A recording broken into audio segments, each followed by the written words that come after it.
Vi ringrazio di queste belle parole. In effetti voglio aggiungere che anche io con voi mi sento veramente fra amici e non è, secondo me, soltanto una bella cosa a livello personale, perché sono convinto che quando ci si muove in quel campo che per mancanza di un termine migliore chiamiamo spiritualità, soprattutto qui da noi in Occidente,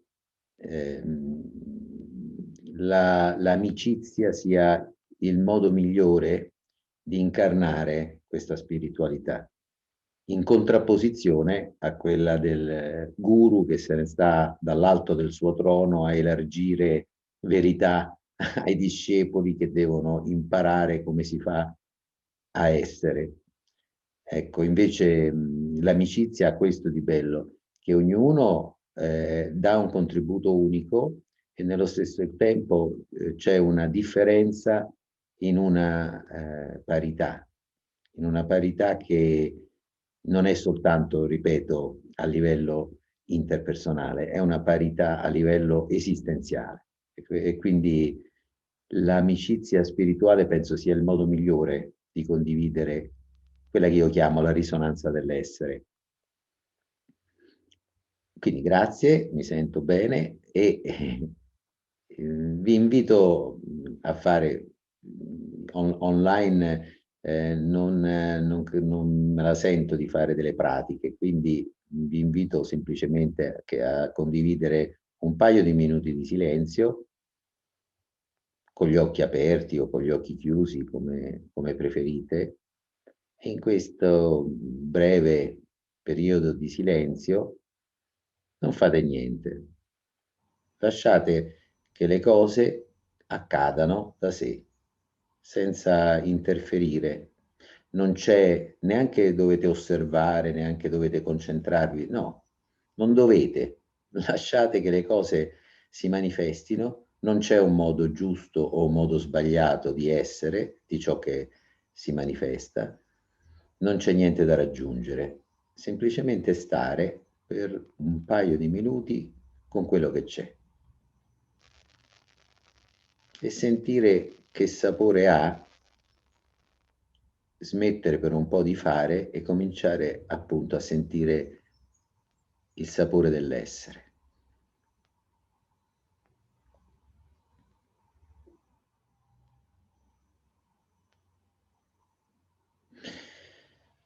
Va bene.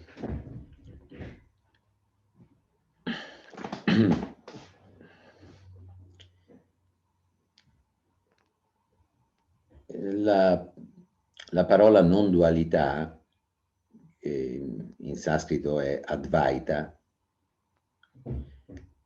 significa non due e indica un fatto molto semplice, che nella realtà esistono infinite differenze, ma nessuna reale separazione.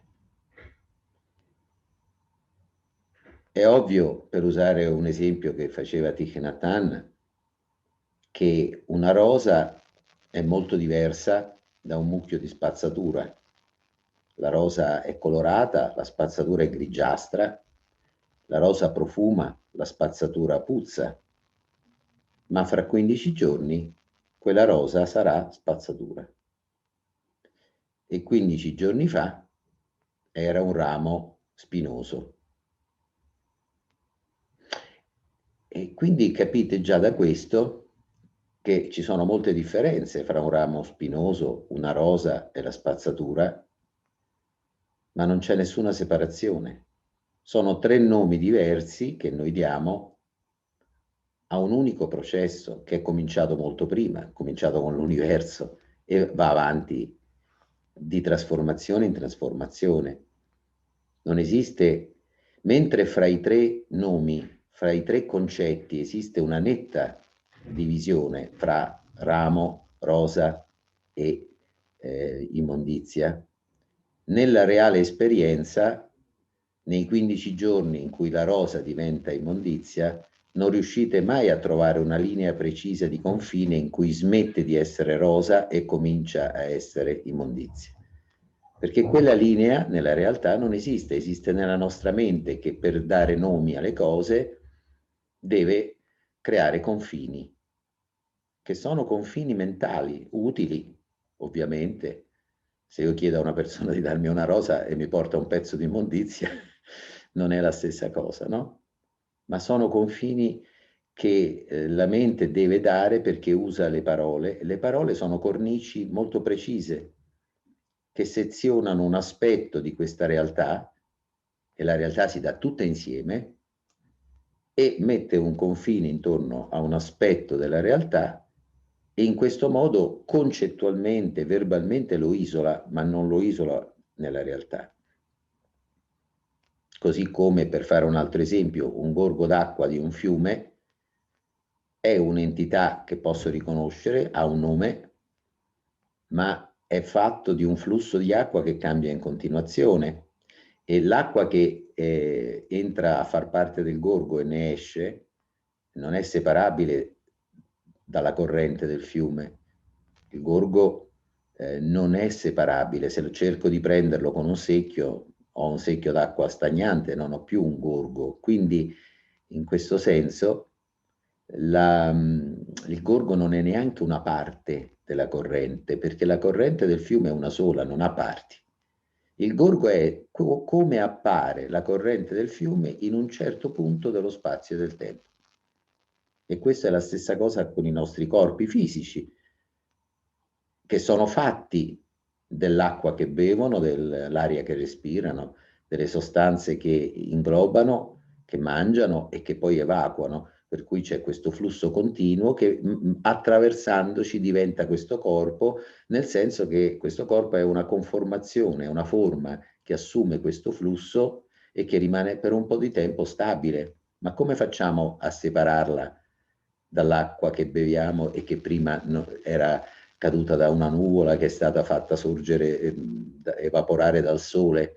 Vedete, è tutto interconnesso. Questo, ripeto, non lo dicono solo i mistici, lo dicono anche gli scienziati. Dunque, noi ci troviamo in un universo fatto di infinite differenze, ma di nessuna reale separazione. Non c'è niente che si può staccare da questa trama di processi che chiamiamo il tutto, l'universo. E quindi non dobbiamo pensare che quando si dice non dualità si intenda monismo. Il monismo afferma l'uno e nega i molti.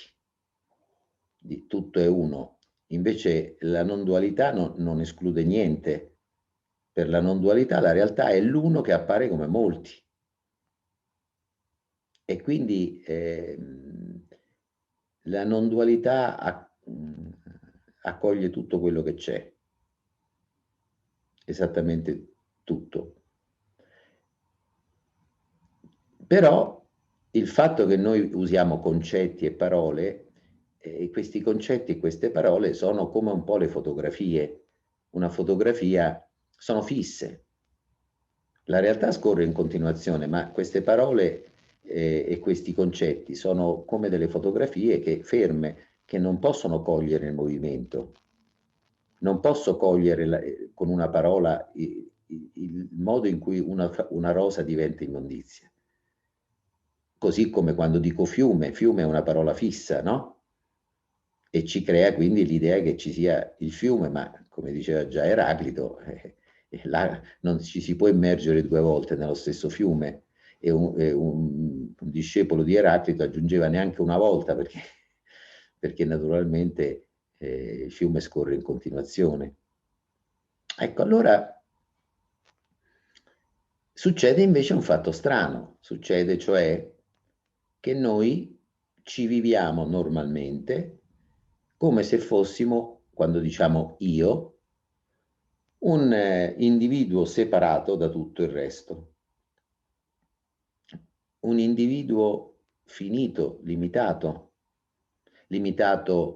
nello spazio, perché in genere quando diciamo io crediamo di finire con la pelle, con la nostra pelle, e quello che c'è fuori è fuori di noi, è altro da noi, è separato da noi, e limitato nel tempo, perché prima o poi moriamo.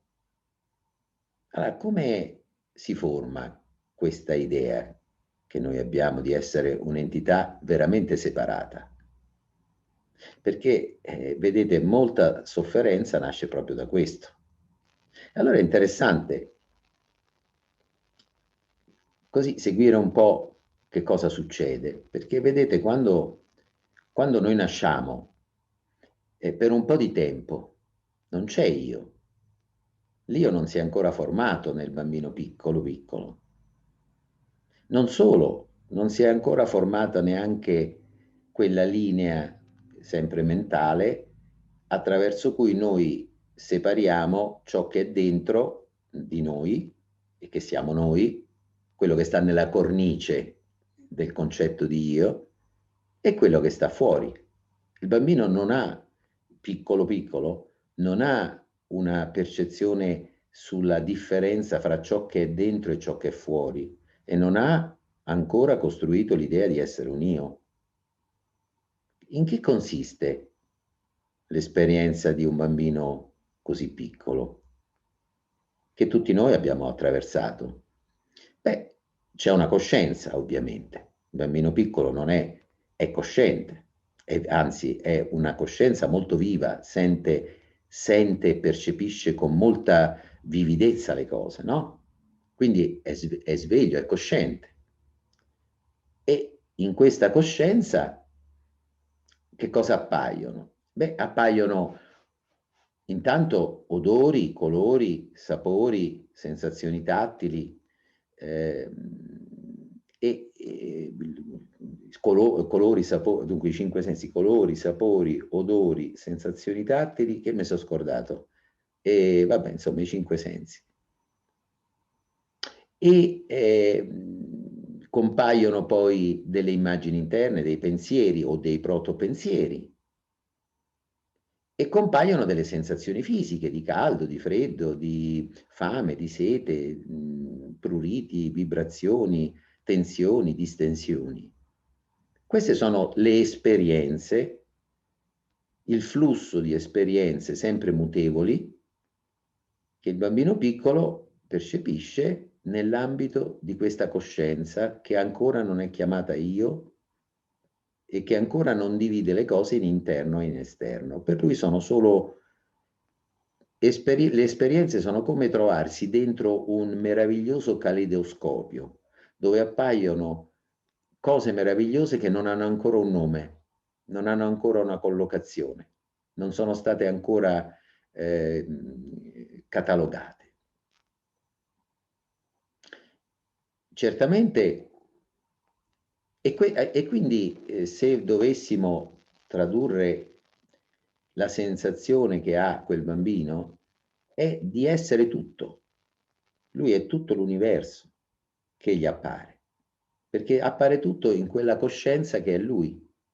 Non se lo dice, ovviamente, non si pone il problema chi sono io, non lo sa, ma lui è tutto e dunque è completo. Per un bambino piccolo una sensazione di spiacevole allo stomaco non è ancora fame. Una sensazione spiacevole sulla pelle non è ancora freddo, e quindi il bambino non distingue, come fa un adulto, il fatto che la fame viene da dentro e il freddo viene da fuori, capite? Non c'è un fuori e un dentro, sono semplici percezioni, come le bolle d'acqua che salgono in superficie e scoppiano. E questa totalità di esperienze che appaiono e scompaiono in un'unica coscienza senza divisioni è l'esperienza di essere tutto, e cioè un'esperienza di pienezza, di completezza, la cui fragranza è un senso di felicità. È un senso di felicità che non è contrapponibile al piacere e al dolore. Il bambino attraversa esperienze di piacere e allora magari ride, è contento, manda quei suoi gridolini di giubilo, e attraversa esperienze di dolore, se c'ha freddo, se gli fanno male quando crescono i denti, se non ha digerito bene, e quindi di dolore. Piacere e dolore si alternano, e allora piange o strilla. Quindi piacere e dolore si alternano, ma non c'è un io che rivendichi tutto questo. Tutto questo avviene in un senso di completezza e di pienezza, la cui fragranza è la felicità. Col passare del tempo, ovviamente, occorre, per sopravvivere in questa realtà, perché è bellissimo vivere dentro un caleidoscopio di colori, di immagini, dove non interpreti nulla, ma così non sopravvivi. Quindi piano piano l'organismo vivente comincia a strutturare un ordine. Per esempio, all'inizio i ricordi del bambino vengono messi in due cassetti, quelli piacevoli e quelli spiacevoli. Poi a un certo punto vengono fuori altri cassetti, appunto, quelli dentro il corpo e quelli fuori del corpo, e a un certo punto, spesso verso i 2 anni, 2 anni e mezzo, eccetera, il bambino che comincia a parlare, comincia a usare il pronome personale io. Solamente, e anche il nome proprio. Solamente che comincia a rendersi conto che quando mamma, papà, gli altri sentono l'uso e usano questo termine io, non si riferiscono a quella coscienza completa dove c'è tutto, ma si riferiscono a una parte di quelle esperienze, cioè quelle del corpo e della mente. E quindi capite che avviene un processo di restringimento. Il bambino comincia a capire che quando lui dice io, viene inteso da lui e dagli altri solamente quello che succede in quel corpo e in quella mente.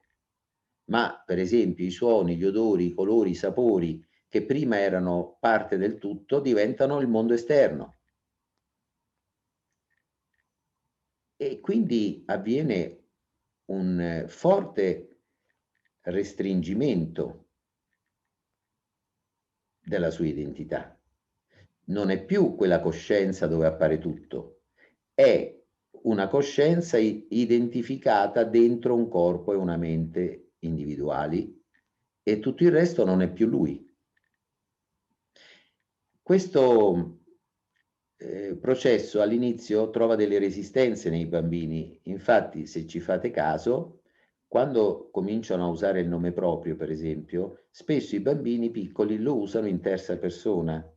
Dicono Giannettino vuole giocare, non vuole andare a dormire, Giannettino vuole bene alla mamma, Giannettino deve fare questo, cioè usa il proprio nome in terza persona, come se ancora in quel periodo quella identità più ristretta che gli è stata messa addosso dall'uso della parola, del pronome personale io, come se quella identità più ristretta fosse ancora vista da un punto di vista più ampio, più globale, di quella coscienza che è tutto.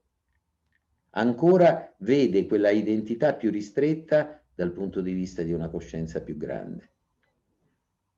Ma poi piano piano, mano a mano che il bambino cresce, si identifica sempre più con quell'individuo e basta, esclusivamente con quell'individuo. Per dirla in un altro modo, per capire anche il potere che ha il pensiero concettuale nello strutturare la nostra percezione di noi stessi, diciamo così: la realtà che noi possiamo conoscere è la nostra esperienza. Non c'è niente che noi possiamo conoscere al di fuori della nostra esperienza. Non esiste un suono che io possa conoscere se non lo sento.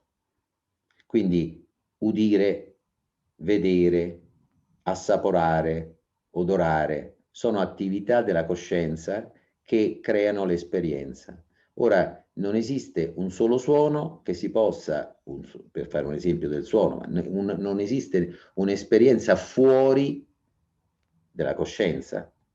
Non esiste una realtà che io possa immaginare fuori dell'esperienza.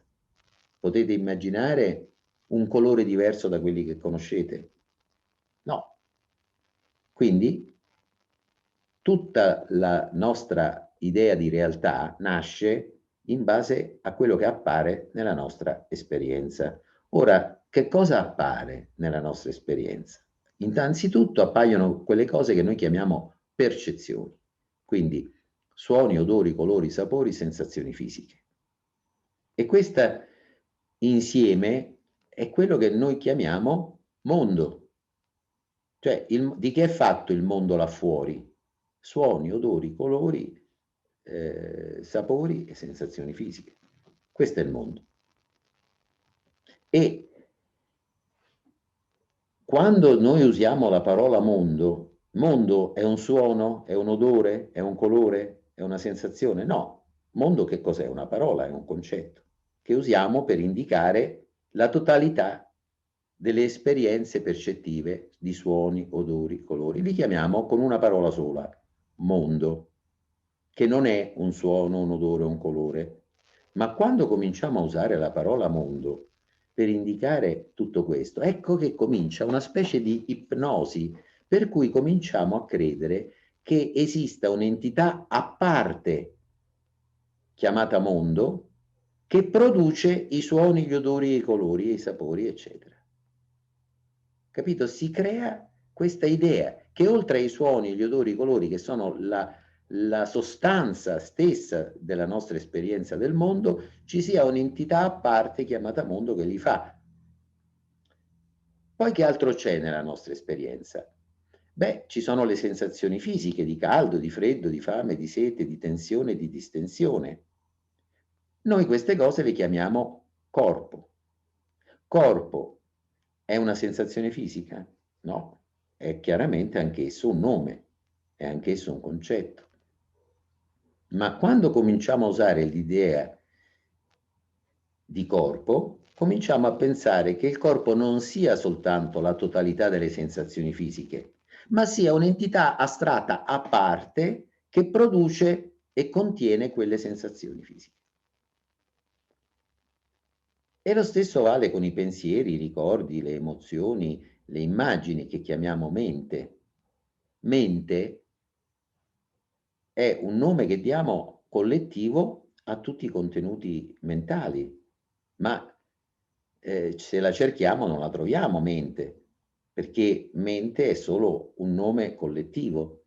Eppure cominciamo a pensare che esista un'entità chiamata mente a parte dai contenuti mentali che li contiene e li produce. E così ci troviamo di fronte a una realtà fatta di mondo, le percezioni, corpo, le sensazioni fisiche, mente, i pensieri, e una volta che le abbiamo inscatolate in queste, e ripeto, queste sono tutte esperienze che appaiono dove? Nella coscienza. Quindi la coscienza è lo spazio dove appaiono tutte queste esperienze. Senza la coscienza non appare niente. Allora, una volta che abbiamo creato queste tre scatole, cominciamo a pensare che io, cioè la coscienza, non sono tutte queste cose, ma sono soltanto la mente e il corpo. Cioè sono che la coscienza si identifichi soltanto con le sensazioni fisiche e con i pensieri e non con le percezioni che noi chiamiamo mondo e che viviamo come qualcosa di là fuori. In pratica ci facciamo un'idea della realtà fatta così, che la scatola più grossa è quella del mondo, che il corpo sta nel mondo, che la mente sta nel corpo e che la coscienza, la quale è lo spazio dove tutto questo appare, sta soltanto nella mente. Ed ecco che nasce l'idea di essere un io separato, identificato soltanto con il corpo-mente, dice io sono questo, il corpo-mente, e non sono le percezioni che chiamo mondo. Ora, questo è un altro modo di spiegare quello che succede quando piano piano il bambino si entra nella prospettiva di essere un io separato. Ora, un io separato è un io limitato, abbiamo detto, un io finito. E chiaramente rispetto a prima è una perdita terribile di totalità. Prima era tutto, adesso è un piccolissimo io in un piccolo corpo mente, in un mondo gigantesco fuori di lui e separato da lui. E quindi è chiaro che nel momento in cui nasce in noi l'idea di essere un io separato, ci accompagna come un'ombra ineliminabile un senso di inadeguatezza, di mancanza, di incompletezza, perché giù nel profondo rimane in noi una risonanza di quando eravamo tutto, di quando cioè ci sembrava di essere tutto. È come un ricordo inconscio, senza cui non ci sentiremmo prigionieri di questo io separato. Capite che se per assurdo una persona nascesse dentro una stanza chiusa e vivesse lì, non si sentirebbe prigioniero, perché per questa persona quella stanza sarebbe tutto l'universo. Quando è che cominci a sentirti prigioniero? Quando cominci a vedere che c'è qualcosa oltre. In questo caso, l'oltre, la completezza, noi non possiamo sentirci limitati se non sappiamo nel profondo che cos'è l'infinito. Non possiamo sentirci incompleti se non sappiamo nel profondo in qualche modo che cos'è la completezza, capite? E allora a questo punto nasce il cercatore, cioè nasce in noi il desiderio bruciante di recuperare quella totalità che ci sembra di aver perduto.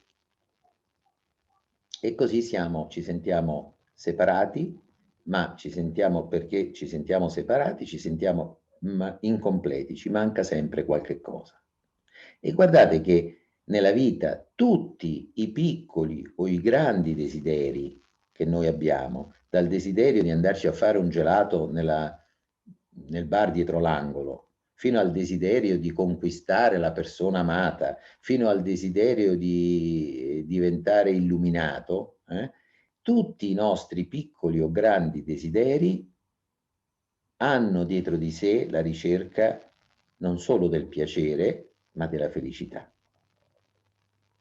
Di quella felicità perduta che nasce soltanto quando uno si sente completo.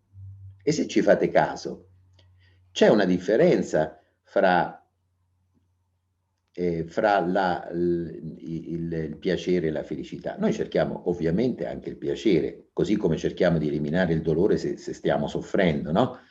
Ecco, ma il piacere ha questa caratteristica che è un picco, cioè il piacere deve avere uno stimolo, piacere sessuale, devo fare l'amore, il piacere di ascoltare musica lo faccio attraverso l'udito, il piacere di conversare con un amico, il piacere di leggere un libro, cioè il piacere di mangiare. Ci devono essere degli stimoli che creano il piacere, che può essere più o meno intenso a seconda dello stimolo e che raggiunge un picco e poi se ne va.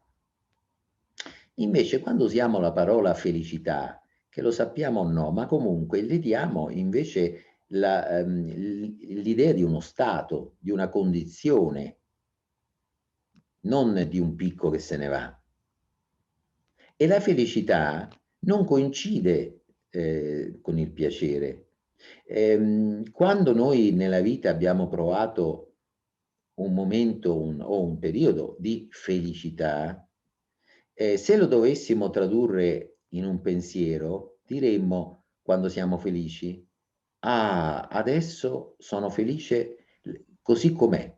Non c'è bisogno di niente, non ho bisogno di nient'altro. Adesso non mi manca niente. In questo momento sono felice, non ho bisogno di cambiare niente e va bene tutto così com'è.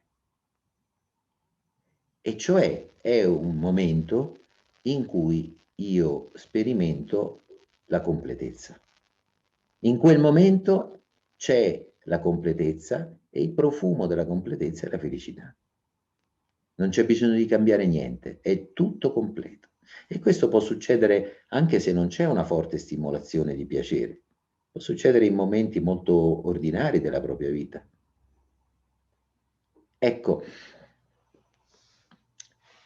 succede spesso quando viene esaudito un desiderio, perché vedete, desiderare è, è il pungolo del cercatore. Il cercatore cerca perché si sente incompleto.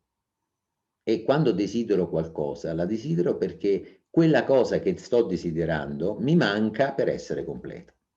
Che sia il motorino per il ragazzetto, che sia la persona amata per l'innamorato, che sia la ricchezza per chi non ha abbastanza soldi, eccetera, che sia la fama per chi è oscuro e ignorato da tutti, ma comunque quello che io desidero lo desidero perché mi manca, e se mi manca vuol dire che io mi sento incompleto perché non ho quella cosa. Allora, che succede quando a un certo punto, ogni tanto ci succede di realizzare, di raggiungere quello che desideriamo?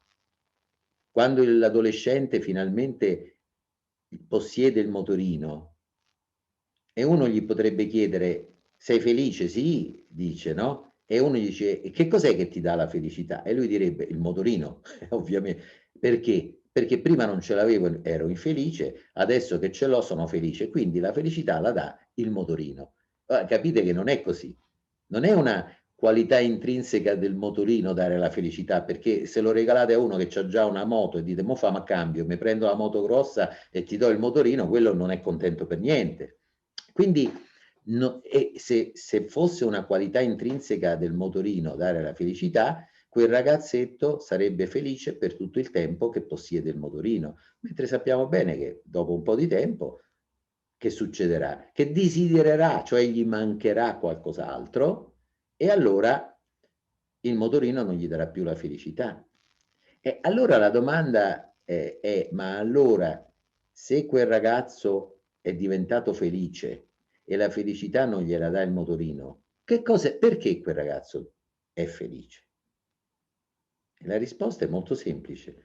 Quel ragazzo, proprio perché desiderava il motorino, e cioè gli mancava il motorino, nel momento in cui riesce a possederlo, finisce per un po' il desiderio e può assaporare di che cosa sa uno stato senza desiderio, senza mancanza, uno stato di completezza. Allora, quella completezza che in realtà non se ne va mai, siamo noi che la copriamo con i nostri desideri, quella completezza diventa quella che in India si chiama Ananda, senso di felicità.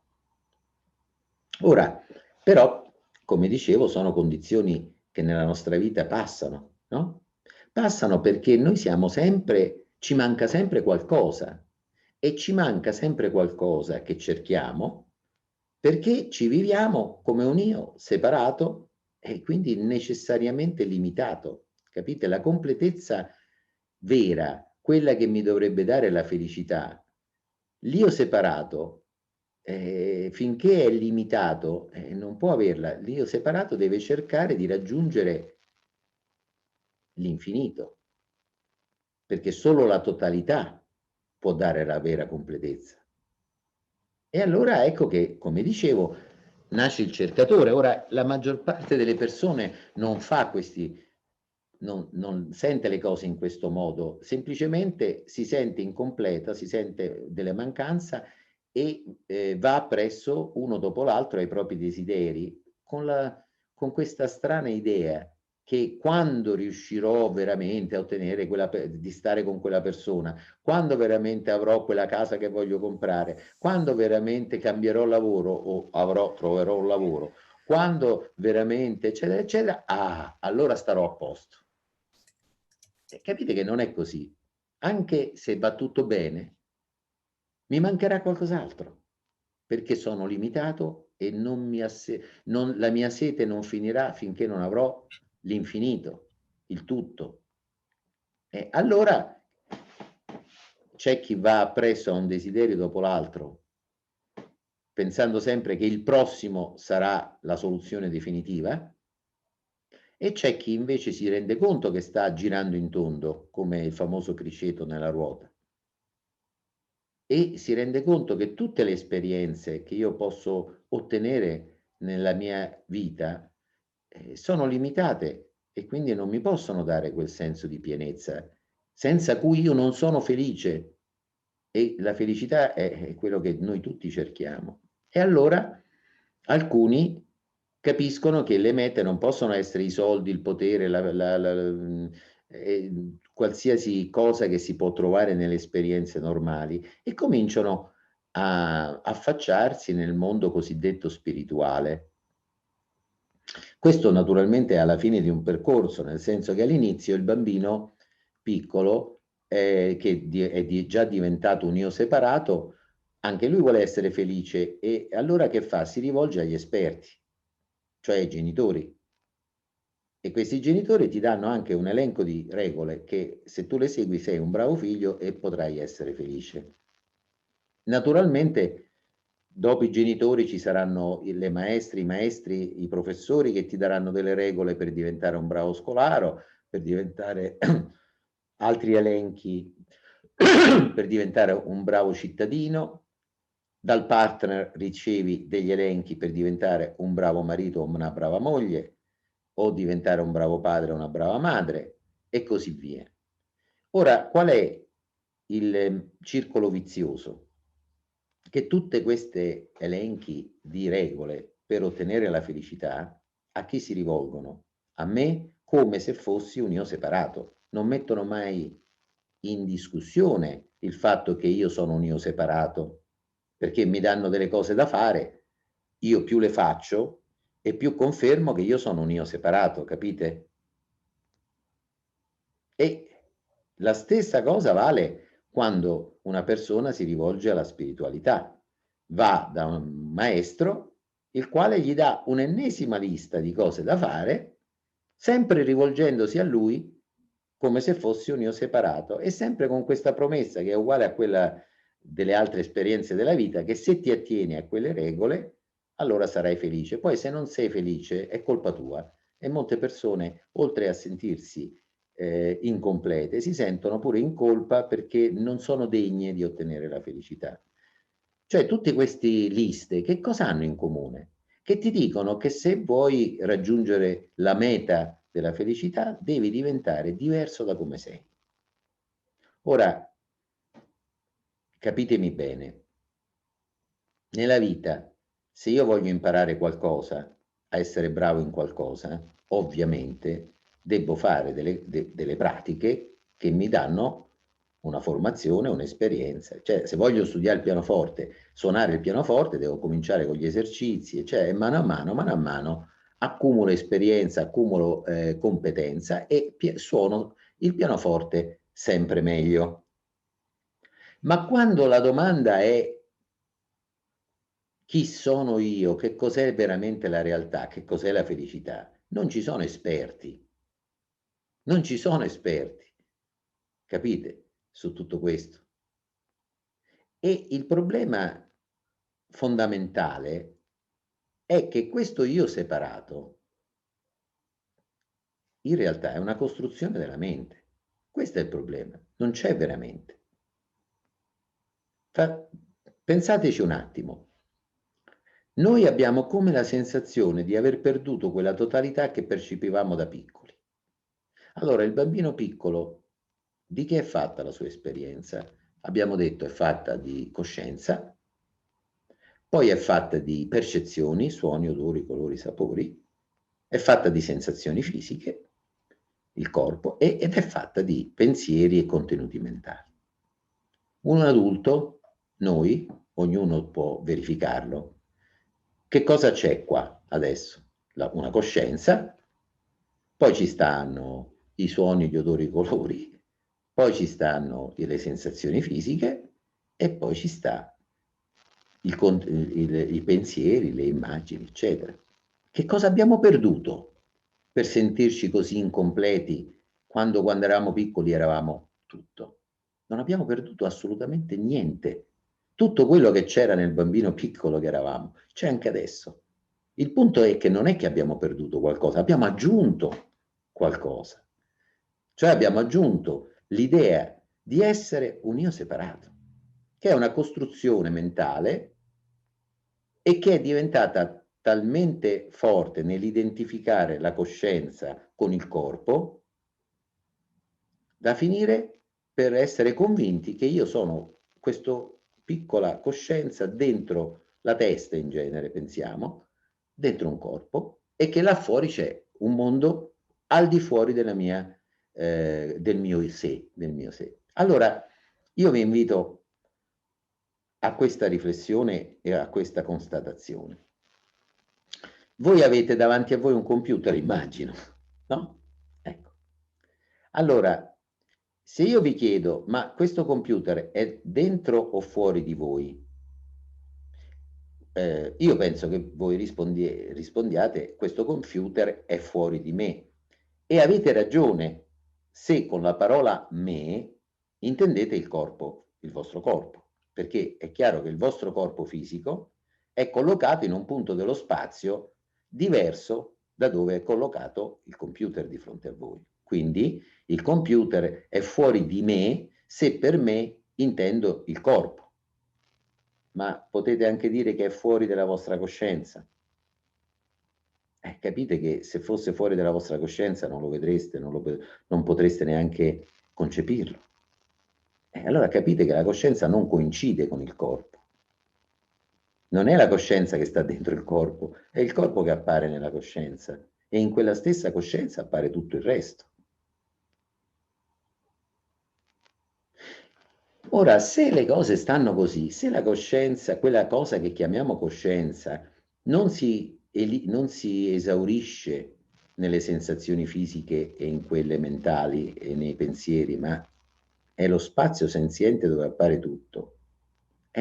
Allora capite bene che il problema della ricerca della completezza è un problema che nasce da un'illusione, da un miraggio, cioè dal miraggio che io sono un io separato. E allora l'io separato diventa una specie di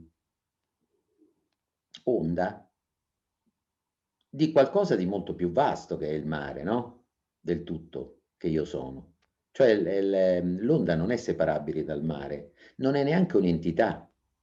L'onda che cos'è? È un'attività del mare, è mare che ondeggia. Quindi ogni onda, ogni io che appare, perché l'io non è che è inesistente, cioè qualcosa appare che chiamiamo io, semplicemente non è come sembra, nel senso che non è separabile dal tutto. Tutto qua, cioè non sto dicendo un annichilimento dell'io, quello che chiamiamo normalmente io sono tutte esperienze che appaiono, quindi qualcosa c'è, è che non è separabile, come un'onda non è separabile dal mare perché è un'attività del mare, è il mare che ondeggia.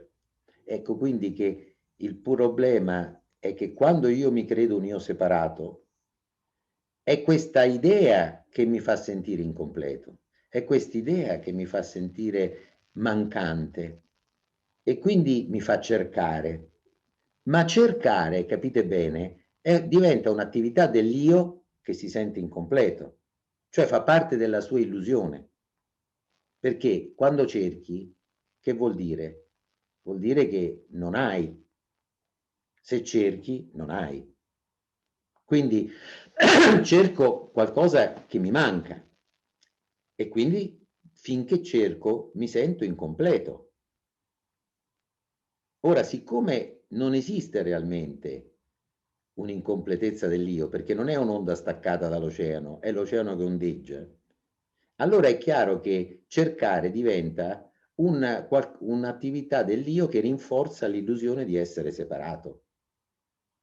E quindi non solo noi cerchiamo perché ci sentiamo incompleti, ma ci sentiamo incompleti perché cerchiamo, capite? Cercare va a rinforzare l'idea che c'è un io separato, limitato, che deve raggiungere l'infinito, cioè che c'è un'onda che deve raggiungere il mare. Questo è il problema. E quando uno va da un maestro spirituale che ti dice fai questo, questo e questo per raggiungere l'unità con l'infinito, non fa che rinforzare questa idea che debbo fare un percorso e che quindi attualmente non sono nell'infinito. Può esistere un finito fuori dell'infinito? Cioè sono due concetti opposti, finito e infinito. Ma se l'infinito è infinito, deve contenere già il finito. Non può esserci un finito al di fuori dell'infinito, perché altrimenti non sarebbe infinito. Come dico sempre, il cercatore crede di essere l'unico sfigato che sta fuori di un tutto, che non è neanche un tutto, è un quasi tutto perché ci manca lui. Capite? Se tu cerchi Dio, se Dio è onnipresente, deve stare anche qua. Oppure, se tu cerchi la vera realtà, ciò che è reale, dove può essere se non qua? Se tu cerchi il tuo vero sé, a volte si usa questa metafora, e tu sei qui, dove starà il tuo vero sé? Da un'altra parte. E quindi puoi non capire bene che cos'è, puoi non vedere bene che cos'è, ma è qui, non può stare nel futuro. Quindi tutti gli insegnamenti che ti propongono di fare un percorso in cui parti e nel tempo ti avvicini progressivamente alla meta del tutto, insomma, sono alquanto contraddittori, perché assomigliano appunto a un'onda che si sforza di raggiungere l'acqua di cui è fatta. In pratica, cercare da parte dell'io non fa che rinforzare l'idea che quello che cerca non è già qui. E siccome quello che lui cerca, l'infinito, non può che essere già qui, l'io si vela da riconoscere quello che c'è. E se faccio un percorso nel tempo, pensando di arrivarci domani, sposto sempre un po' più in là, dilaziono sempre in un futuro che non c'è, quello che è già qui e che ha solo bisogno di essere riconosciuto. Naturalmente l'io a volte sente questi discorsi e dice: ah, allora devo smettere di cercare. No, perché l'azione non è che l'io deve smettere di cercare, perché smettere di cercare è ancora l'idea che l'io può fare qualcosa, ma se l'io è un'entità immaginaria, costruita, è un'onda, non può né fare né non fare. Le cose accadono da sé, dicevamo. Tutte le cose che noi traduciamo nell'idea io faccio, io mangio, io scelgo, io vado, tutte queste cose hanno una struttura linguistica, cioè c'è un soggetto che si chiama io che compie un'azione, ma questo è perché nel linguaggio ci vuole il soggetto. Quando gli inglesi dicono it rains, devono metterci sto it neutro perché ci vuole un soggetto al verbo, ma è chiaro che non esiste nessuna entità che compie l'azione di piovere, c'è solo il piovere. E allora quando dico io faccio, io vado, io scelgo, c'è fare, andare, scegliere, senza bisogno di immaginare che oltre a questo ci sia pure un'entità chiamata io a parte che lo decide o lo fa. E allora, ripeto,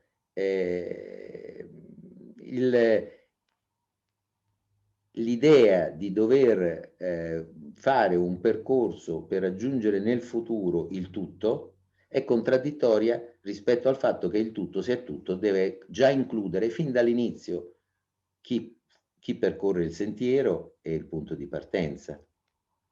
Ecco che allora anche chi dice io sono risvegliato e tu no, assomiglia a una patetica onda che proclama di essere più umida delle altre.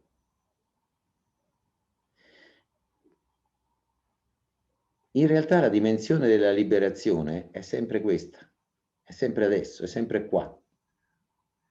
C'è uno che una volta ha detto che la liberazione è ciò che sta veramente accadendo mentre noi cerchiamo la liberazione.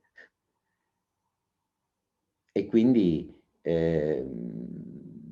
concludo con una storia che racconta Shankara, che è molto istruttiva da questo punto di vista. Sapete, Shankara è uno dei 3-4 più grandi filosofi indiani e appunto è un esponente di non dualità. E lui racconta la storia, mi spiace per chi già l'ha sentita, ma vale la pena raccontarla sempre, di questi 10 amici che se ne vanno a fare un viaggio, una gita, e incontrano un fiume. Allora decidono di attraversarlo a nuoto. Lo attraversano, arrivano sull'altra riva e si cominciano ad asciugare, eccetera, e a un certo punto uno di loro dice: ma controlliamo un po', ci siamo tutti? E adesso vi conto: 1, 2, 3, 4, 5, 6, 7, 8, 9. Oh, qui manca uno. Un altro amico diceva: avrei contato male, adesso conto io. 1, 2, 3, 4, 5, 6, 7, 8, 9. Accidenti, ma qui manca veramente qualcuno. Uno di noi è affogato e si cominciano a disperare. Un passante che lì li sente così dice: che è successo? Ah, che disgrazia, eravamo in 10, uno di noi è morto affogato. Allora il passante dice: conta di nuovo.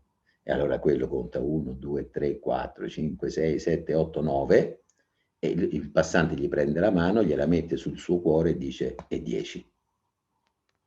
E allora tutti contenti. Cioè, il problema della sofferenza in questo caso è che non che manchi veramente qualcuno, in realtà è sempre tutto già completo, c'è solo l'illusione di aver perso qualcosa, ripeto, rispetto a quando ci sentivamo completi. Ed è interessante che l'unica cosa che non è stata contata è il proprio sé, perché il proprio sé sta sempre dalla parte di chi conta e non di ciò che viene contato. Noi non possiamo oggettivare il nostro sé, perché il nostro sé ha a che fare con quella misteriosa luce che chiamiamo coscienza, che è ciò che osserva tutto e quindi non può osservare se stessa come se fosse un oggetto, esattamente come l'occhio che può vedere tutto tranne se stesso. Eppure l'esistenza di un occhio diventa innegabile nel momento che mi accorgo che io ci vedo, anche se vedo tutte cose che non vedo. E così la innegabilità di quella cosa misteriosa che chiamiamo coscienza e che andrebbe approfondita questo discorso con tutto un altro incontro magari, ma quella cosa che noi chiamiamo coscienza è innegabile per il fatto stesso che siamo coscienti di questo universo, anche se noi non possiamo mai osservare la coscienza come se fosse un oggetto. Ecco perché Nisargadatta diceva: invece di cercare quello che non hai, trova ciò che è sempre con te. E adesso apriamo il nostro periodo di dialogo. Sentitevi liberi di fare domande, fare osservazioni, quello che esprimere dubbi, tutto quello che vi sentite di chiedere o di dire. Altrimenti siamo un po' in silenzio, uguale. Però non vi trattenete se avete qualcosa da dire. Il dialogo è un altro modo molto, molto efficace e anche piacevole di condividere la risonanza dell'essere che è qui. Posso? Prego. Ciao Ehi, Mauro. ma chi c'è? Ciao, che piacere vederti. Anche Ah, per me è un stato un altro dei piacere. carissimi amici che si è unito a questo incontro, guarda. Mauro, è stata un'esposizione molto bella, però mi ha sollevato un sacco di dubbi, sai che io sono appassionato dei dubbi. Anche E il io. principale è questo,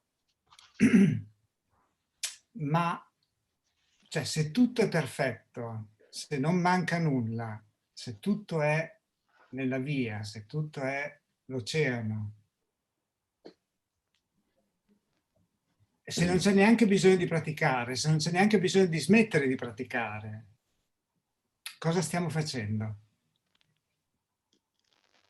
Questa era una... o volevi dire altro intanto?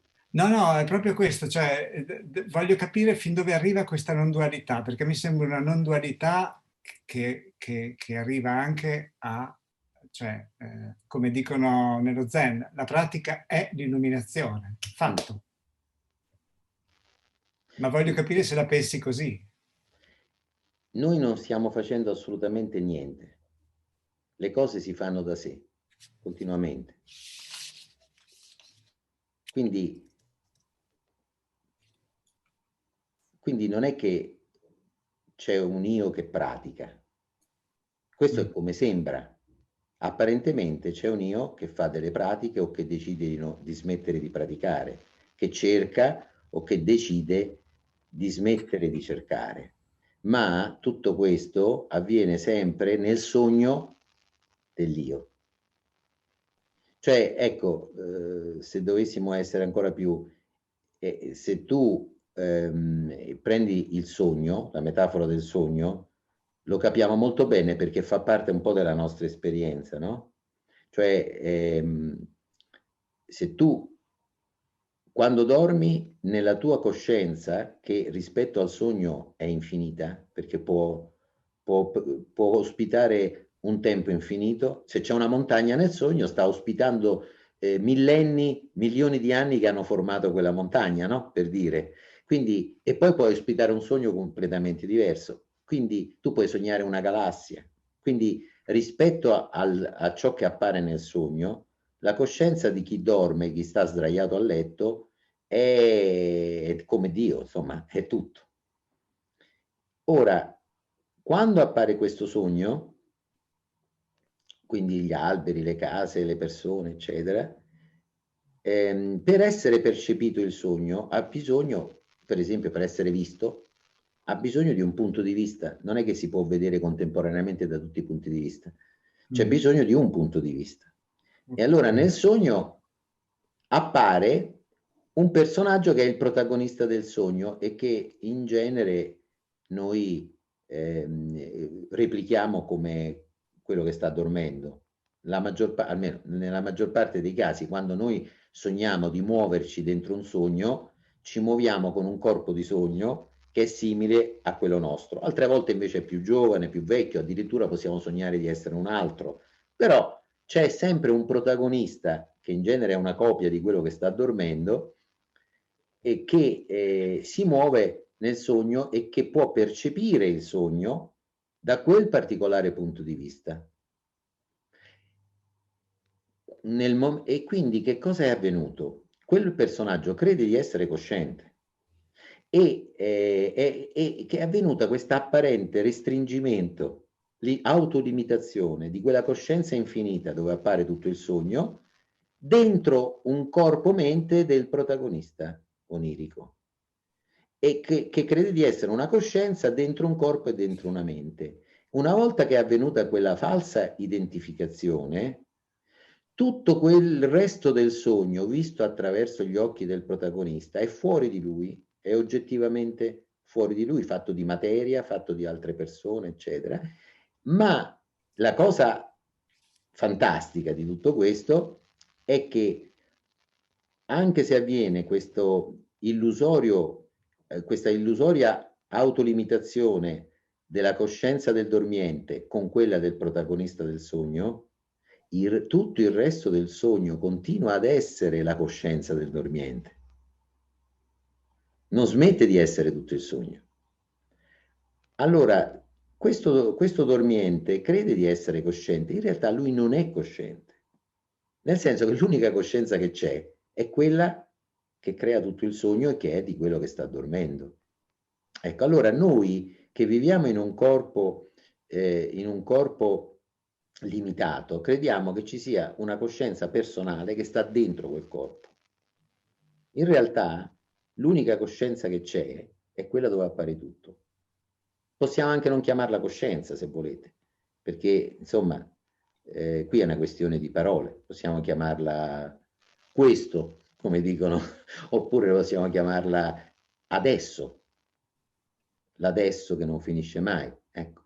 Ora, Mm. dal punto di vista di questa coscienza più grande, tutto accade da sé. come nel sogno tutto accade da sé, in qualche modo. Mm. Anche le azioni che il protagonista del sogno crede di fare, in realtà non le fa lui, si fanno da sé. Quindi quando noi crediamo di prendere delle decisioni o di fare delle scelte nella vita, in realtà appaiono decisioni, appaiono scelte, semplicemente che oltre quelle non c'è a parte anche un io che le fa, si fanno da sé. Ecco, in questo senso voglio dire, quindi tutto è perfetto, tu dici, beh, tutto è perfetto, il tutto è perfetto sicuramente perché è completo, ma ovviamente l'io che si crede separato non potrà mai includere dentro di sé l'infinito, non potrà mai comprendere. Questo è un altro discorso. Noi pensiamo anche nei gruppi spirituali, siccome nella storia dell'Homo sapiens la conoscenza è potere, e ne abbiamo un esempio oggi con tutti gli sfracelli che facciamo con la tecnologia, no? Che è un sapere sempre più, che ha preso un abbrivio che va oltre le nostre stesse intenzioni. Conoscere è potere, conoscere ci dà un potere sulla realtà.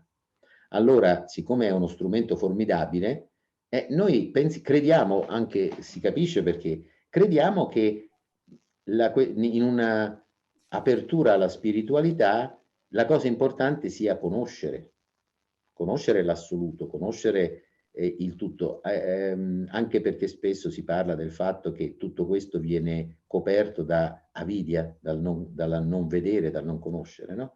Quindi la conoscenza, ecco, allora è chiaro che dal punto di vista della nostra vita quotidiana, del nostro rapporto nel sogno che chiamiamo la nostra vita, conoscere è uno strumento utilissimo. Se io conosco le cose sto meglio, elimina tante sofferenze inutili. Ma come può ciò che è finito comprendere, che proprio vuol dire prendere dentro ciò che è infinito?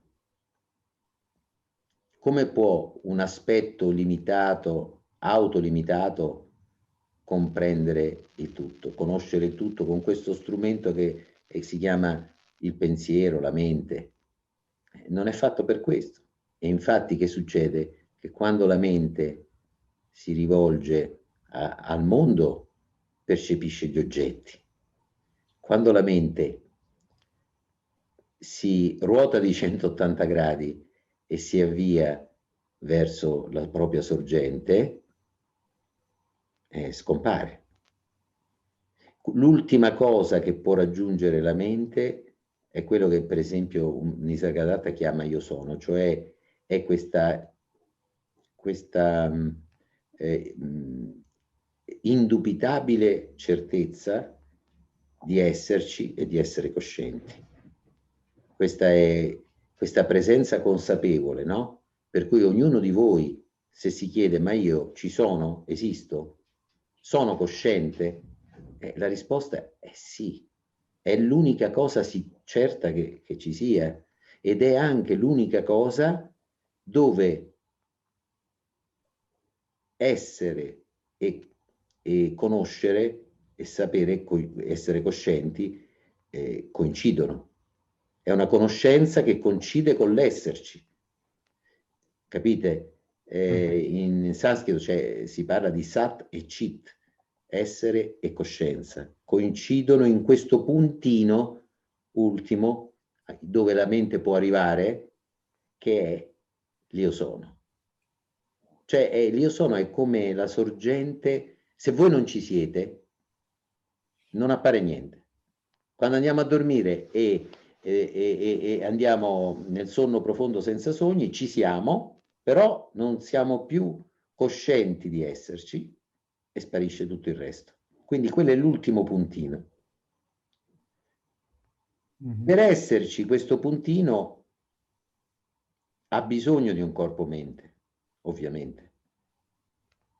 Quindi corpo-mente è una condizione perché questo io sono appaia, Come ho detto, nel bambino molto piccolo ancora non c'è l'idea, il senso di esserci, almeno in maniera esplicita. Non sa di esserci, ma è, ed è estremamente vitale. Ecco, questo, e quindi ci vuole un corpo, mente, perché ci sia questo io sono, ma non è sufficiente il corpo-mente. Ci deve essere la luce di quella che possiamo chiamare coscienza, eccetera, che si riflette. Nisargadatta fa l'esempio di tante gocce di rugiada che quando sorge il sole, la luce del sole, che è una sola, si riflette in ciascuna goccia di rugiada e compare come un puntino luminoso che sembra dentro la goccia di rugiada. Ecco, quel puntino luminoso ha bisogno della goccia di rugiada, cioè del corpo-mente, per apparire. Se non c'è una goccia di rugiada non appare. Ma è ovvio che si tratta di un riflesso di un'unica luce che sembra tante, che è quella del sole.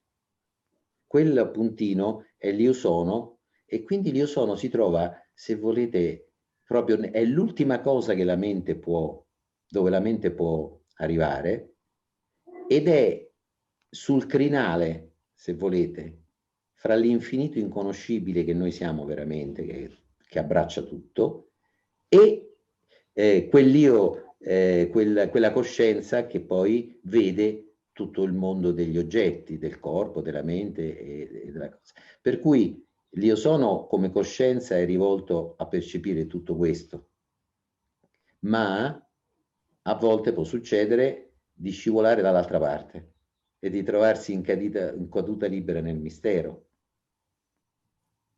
Il mistero non è conoscenza, è meraviglia, è stupore. Vabbè, ho detto cose che magari non erano... No, No, no, no, però... invece in realtà è molto attinente, perché a me interessa proprio quella caduta nel eh, mistero. Ci siamo arrivati perché a capire quello che dice, a tentare di capire, mi viene da dire quindi che la nascita del conoscere è sì un conoscere come isolare enti, trovare separazioni, distinzioni, eccetera, ma è soprattutto la possibilità del conoscere come sapere di esserci. certo, E questa è la caduta nel mistero, perché fino a che è sapere di esserci in termini di certezza, ok, è poi ancora dopo... come dici tu, è l'ultima fermata, però dopo c'è un abisso lì. Sì. Che abisso è? E poi diciamo che ancora di più non avviene più nessuna differenza fra questo abisso e tutto quello che ci appare dentro. Nel senso che, come ho detto, infinite differenze, ma nessuna separazione. E quindi la realtà non è un uno, un abisso uno e che elimina le apparenze del mondo, dell'io, eccetera. Non è questo.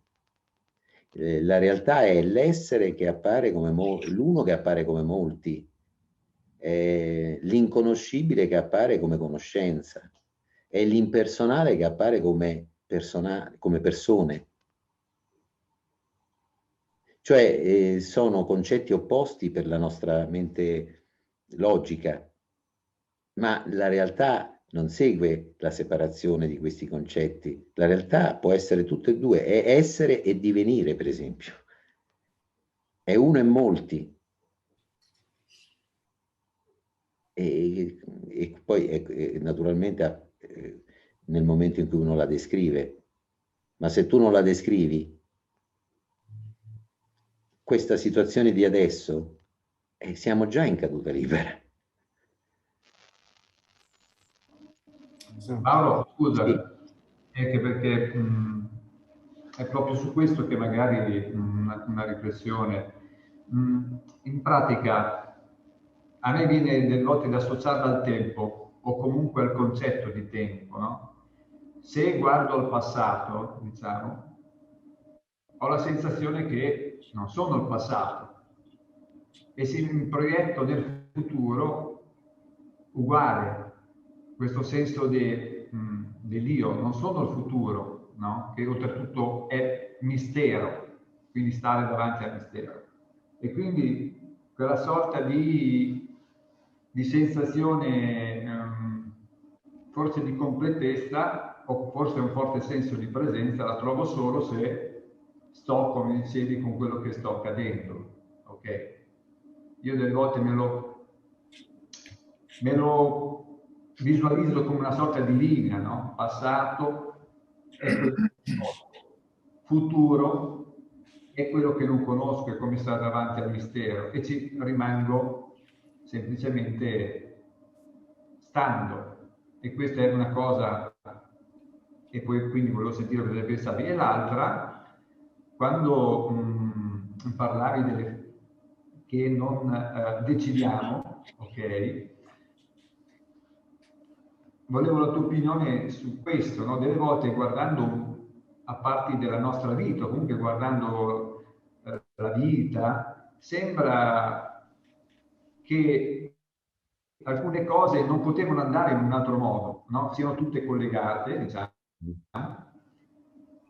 e allora magari, non so se è perché dopo è facile dare significato a ciò che è stato, no? Però la sensazione è che alcune cose sono andate così e che tu pensavi, diciamo, di decidere, ma in realtà non è stato così, e che quindi, diciamo, sulla base poi di questa esperienza, delle volte è un po' come un gioco, aspetti che succedano e che le cose accadano da sé, ok? Impari, se mai così si può dire, a vivere la vita o il procedere un po' più, diciamo, aspettando e osservando e prendi parte a tutto, ma è una sorta, io lo chiamo un po' gioco, perché a me, non so, mi dà questa sensazione, no? Di essere un po' meno protagonista, ma allo stesso tempo partecipe come di un tutto.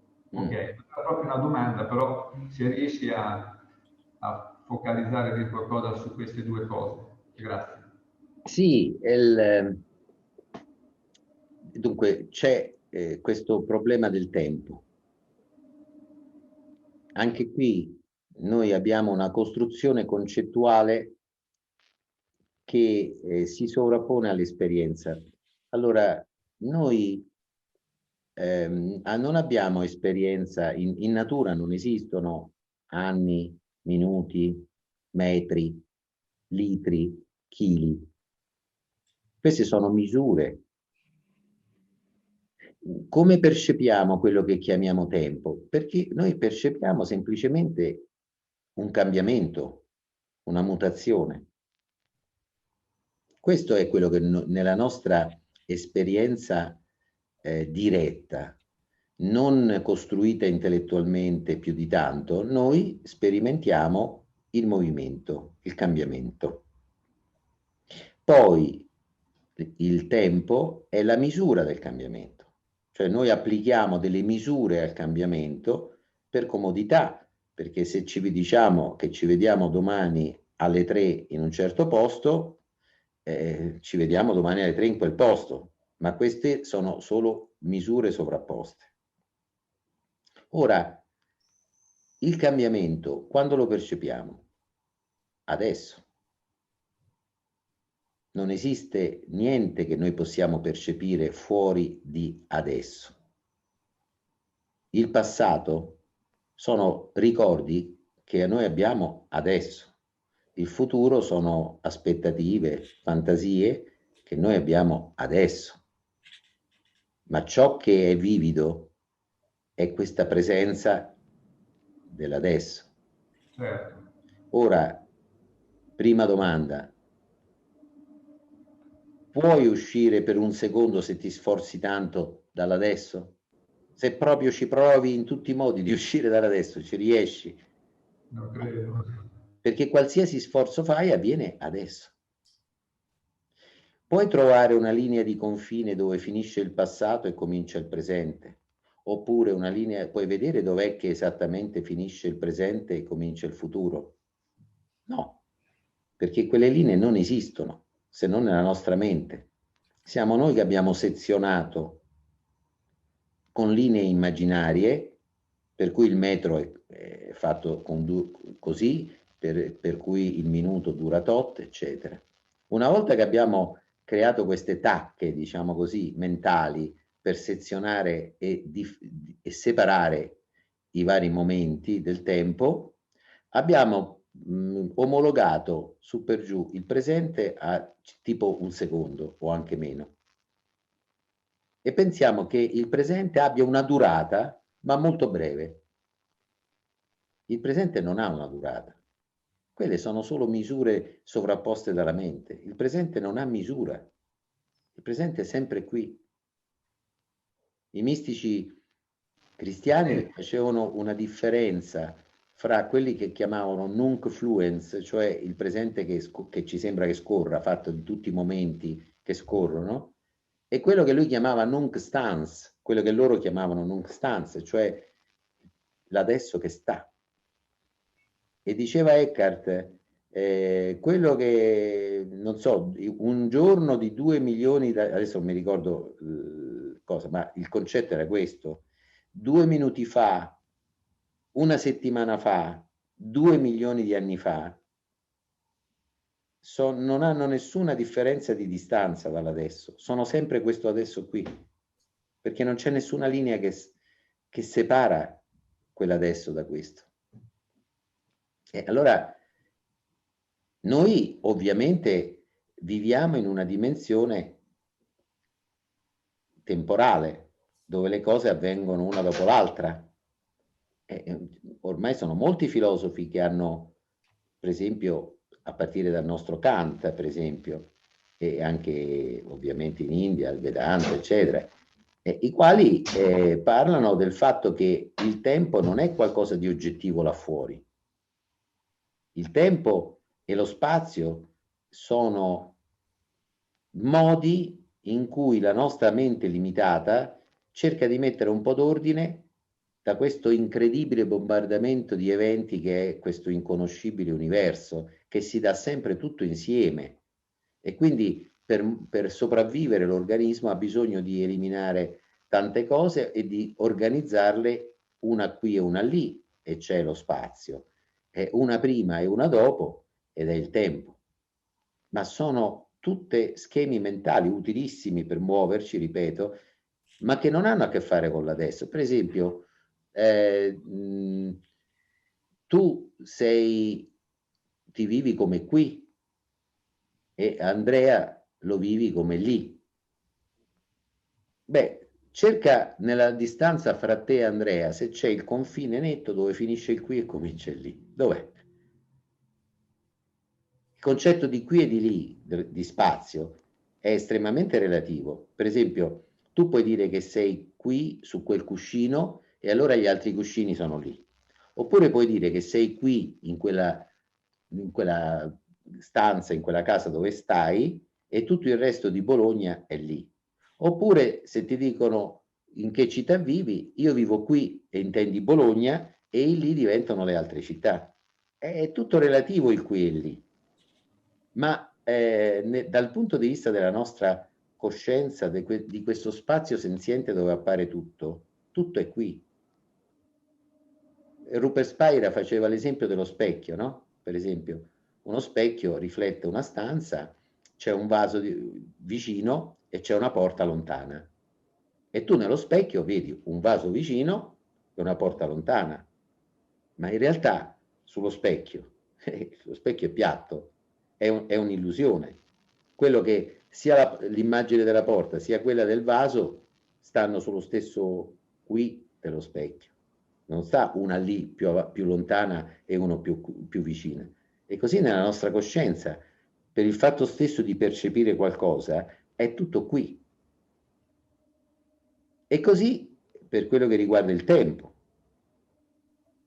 E quindi noi viviamo in una vita che viviamo nel tempo, e c'è un passato e un futuro, e quindi ci sono degli eventi che si susseguono. E allora a quel punto possiamo dire c'è una causa che viene prima, tempo, e seguita da un effetto. No? Tu facevi l'esempio, le cose mi accorgo che poi dovevano andare così, perché una serie di cause hanno portato poi a un inevitabile risultato. ma la causa e l'effetto sono di nuovo qualcosa che viene separato e sezionato da una linea. È chiaro che la causa deve essere diversa dall'effetto, se no, no, non ci sarebbe, se non altro perché la causa viene prima e l'effetto viene dopo.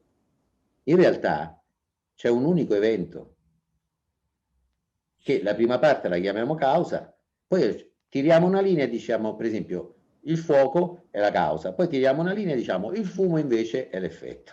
Ma come fai a separare il fuoco dal fumo? Alan Watts faceva un esempio molto divertente e diceva questo è dovuto al fatto che noi abbiamo un'attenzione estremamente focalizzata, cioè limitata.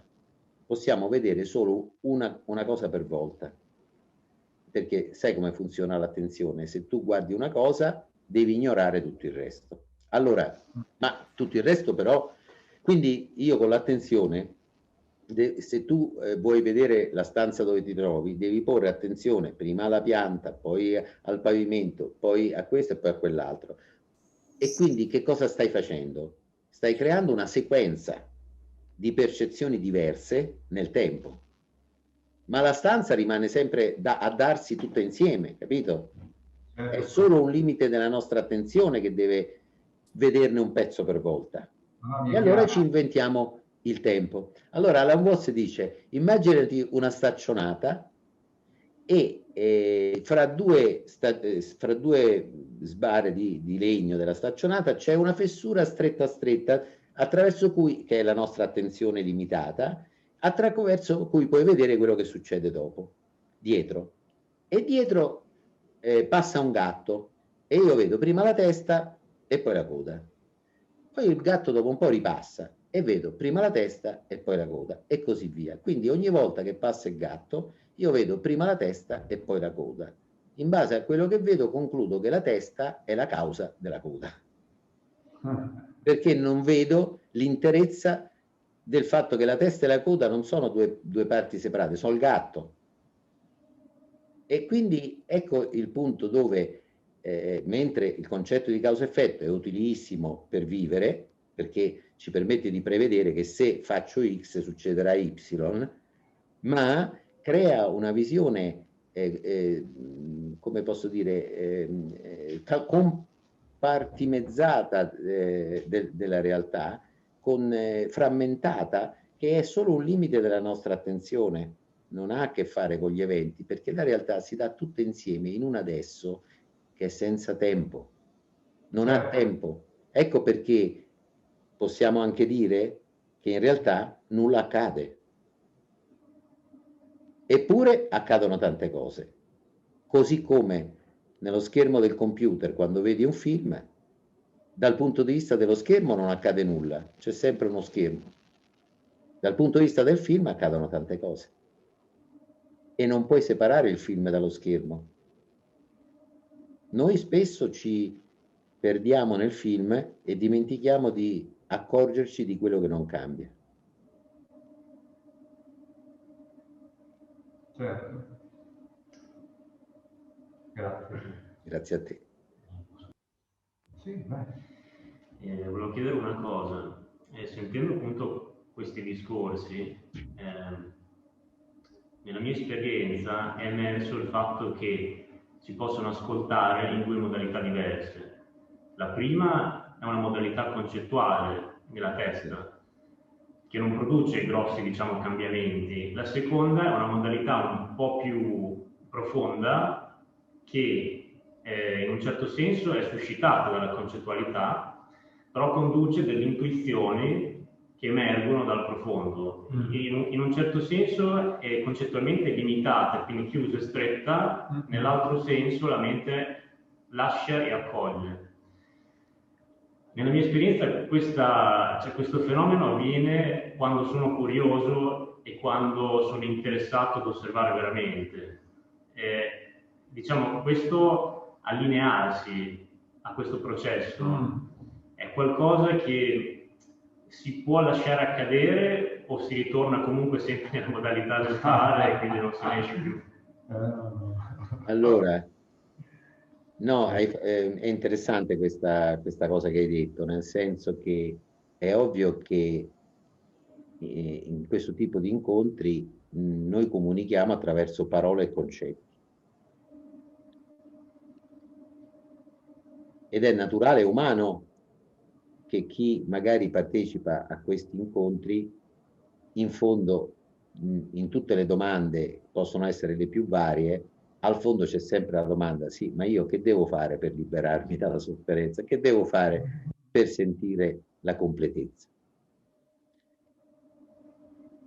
Allora, intanto va precisata una cosa,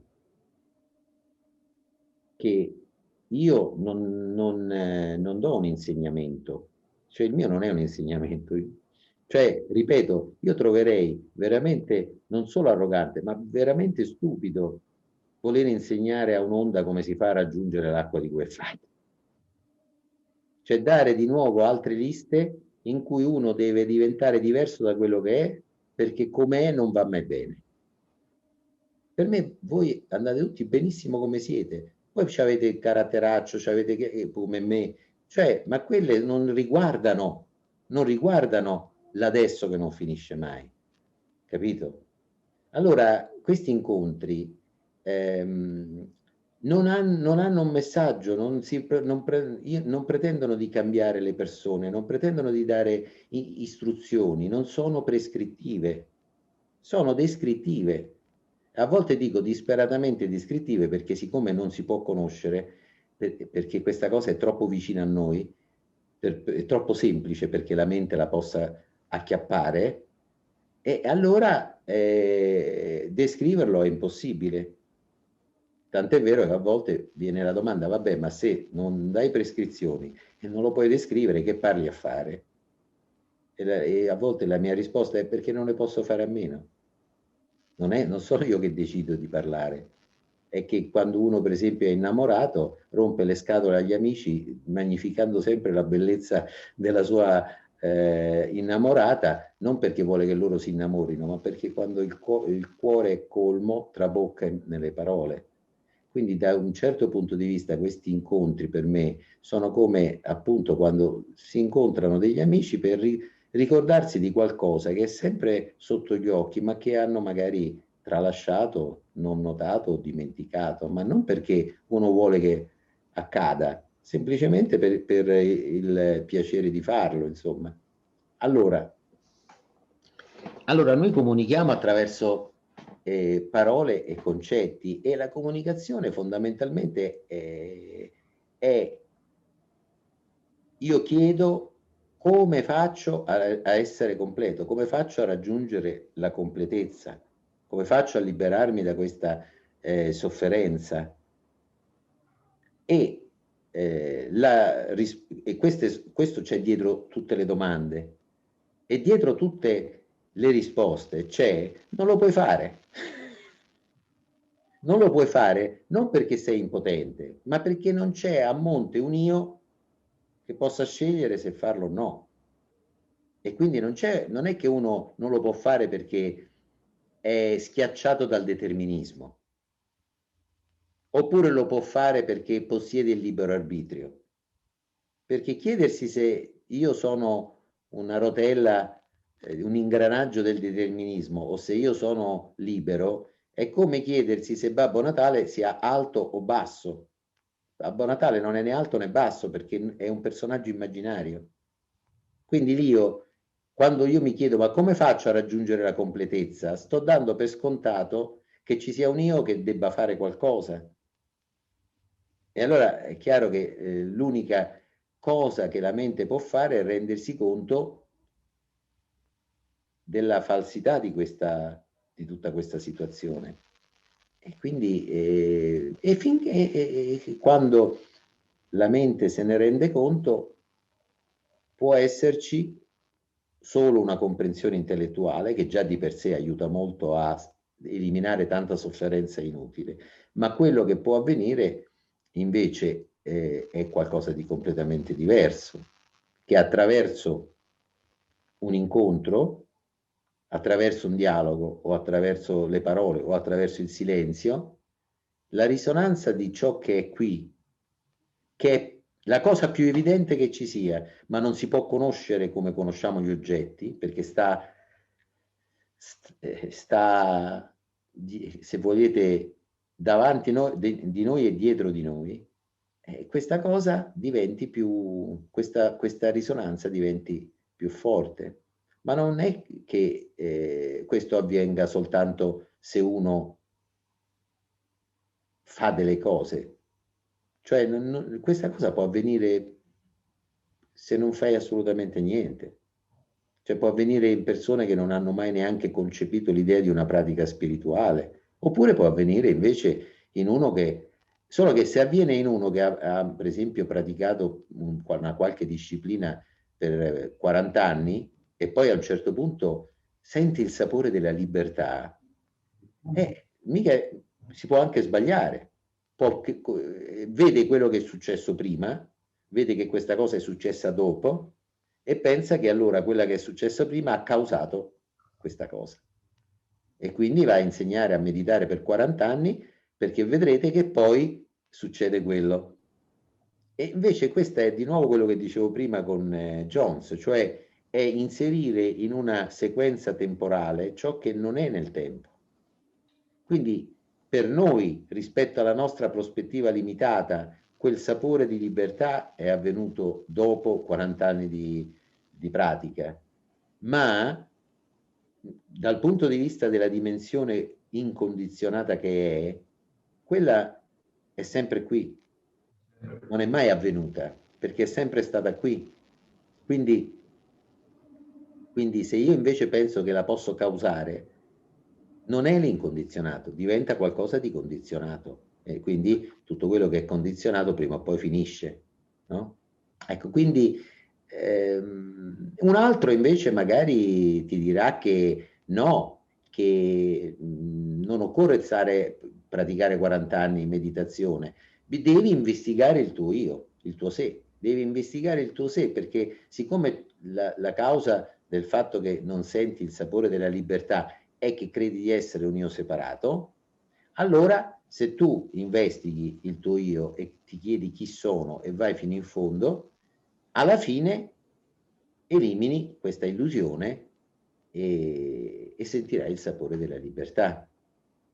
Ora non è così semplice perché, come dici tu, io posso arrivare a una comprensione che il mio io è illusorio, ma rimango una persona che comprende che il suo io è illusorio, cioè rimango una persona. La comprensione intellettuale non ha il potere di aprire questa prigione energetica dell'io separato, non ha questo potere. E quindi investigare è di nuovo stare dentro i parametri di un tempo, di un percorso, è una forma sottile di ricerca.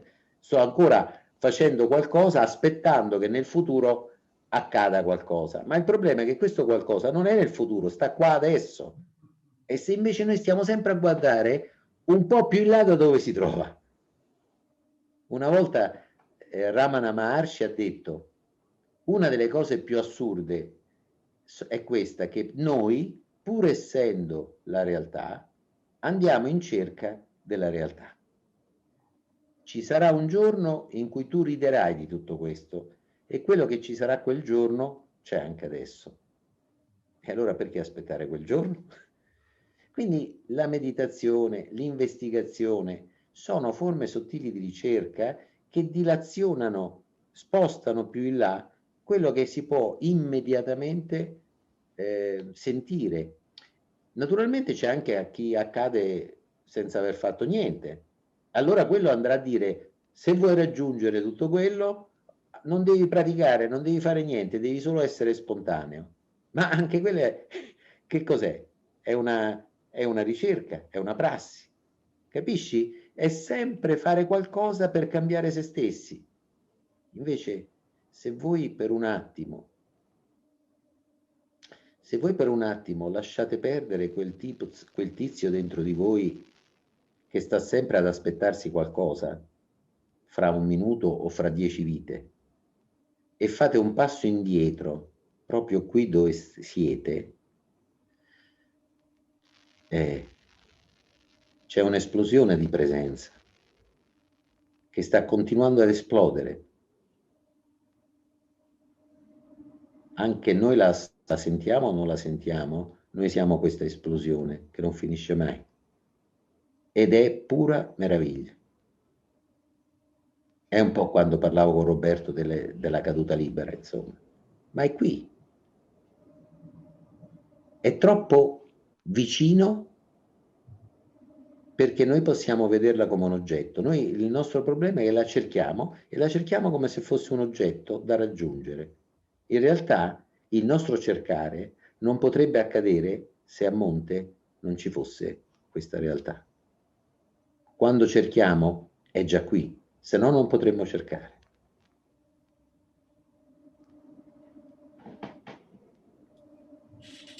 Mauro, scusa se riprendo la parola, mi scuso con tutti, ma mi corre necessità di chiedertelo.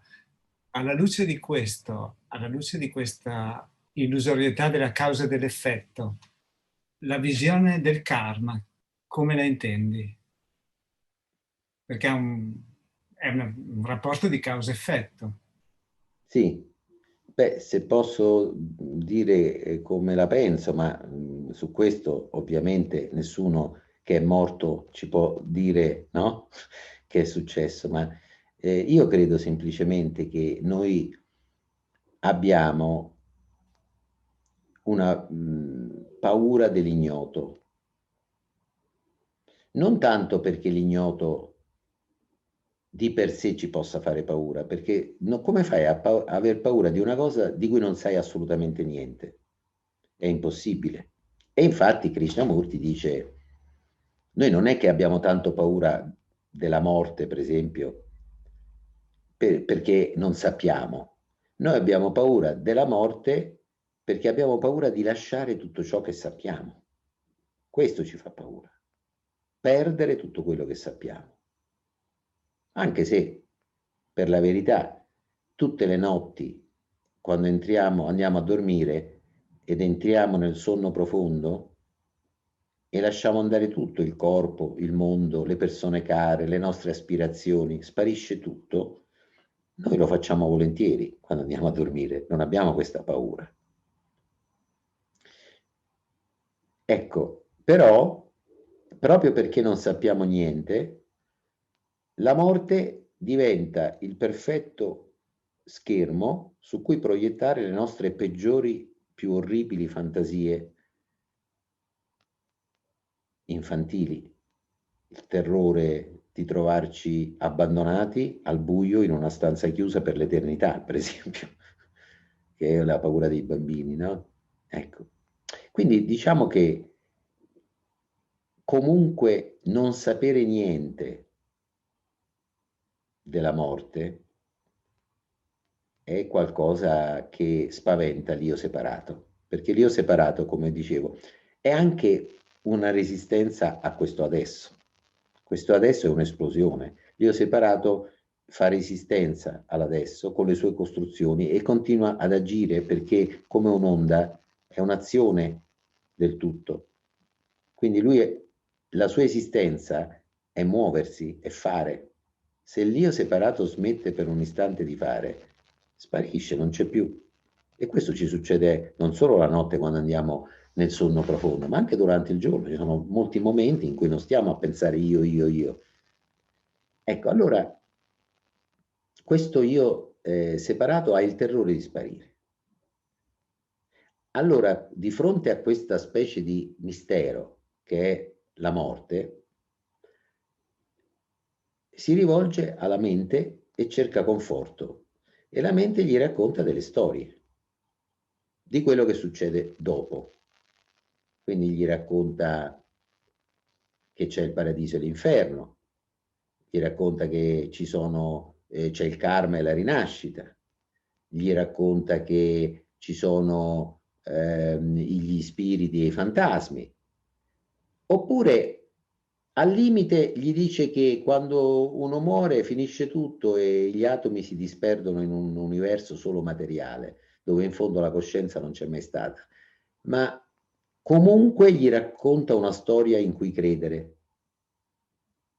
È molto raro che qualcuno, di fronte al mistero della fine dell'io, dica non so, veramente non so, punto. Devo credere in qualcosa che fosse, anche se è una cosa orribile, perché pensare di poter finire all'inferno fra le fiamme in eterno è una cosa, è una prospettiva veramente orribile. Ma noi preferiamo credere in qualcosa piuttosto che rimanere senza nessuna risposta mentale a un mistero e dire non so. Il punto è che, come dico spesso, quando questo non so che dice la mente, piena di frustrazione, perché dice non so, quando questo non so dalla mente cade nel cuore, muore il filosofo e nasce il mistico, cioè questo non so diventa farsi prendere dal mistero. Come diceva Brother David, questo esponente di mistico cristiano, diceva: tu non puoi afferrare il mistero, è lui che ti afferra e che ti porta. E inoltre c'è un altro modo da dire, cioè la nostra vita è una storia, anche quella che racconta la mente e che deve disporre in una linea temporale, come dicevamo prima. Quindi c'è un inizio del tempo. Per noi quando è iniziato il tempo? Beh, un po' dopo che siamo nati, prima non lo percepiamo il tempo, no? E c'è una fine del tempo che è quando moriamo. Allora un po' scherzosamente,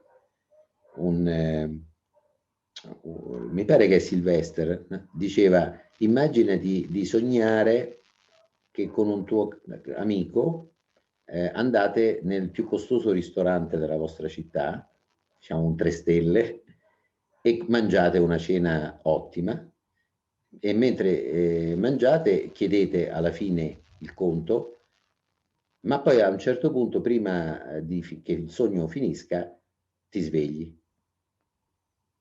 E allora questo diceva: chiedersi che cosa succederà dopo la morte è come chiedersi se il tuo amico dovrà pagare il conto anche per te.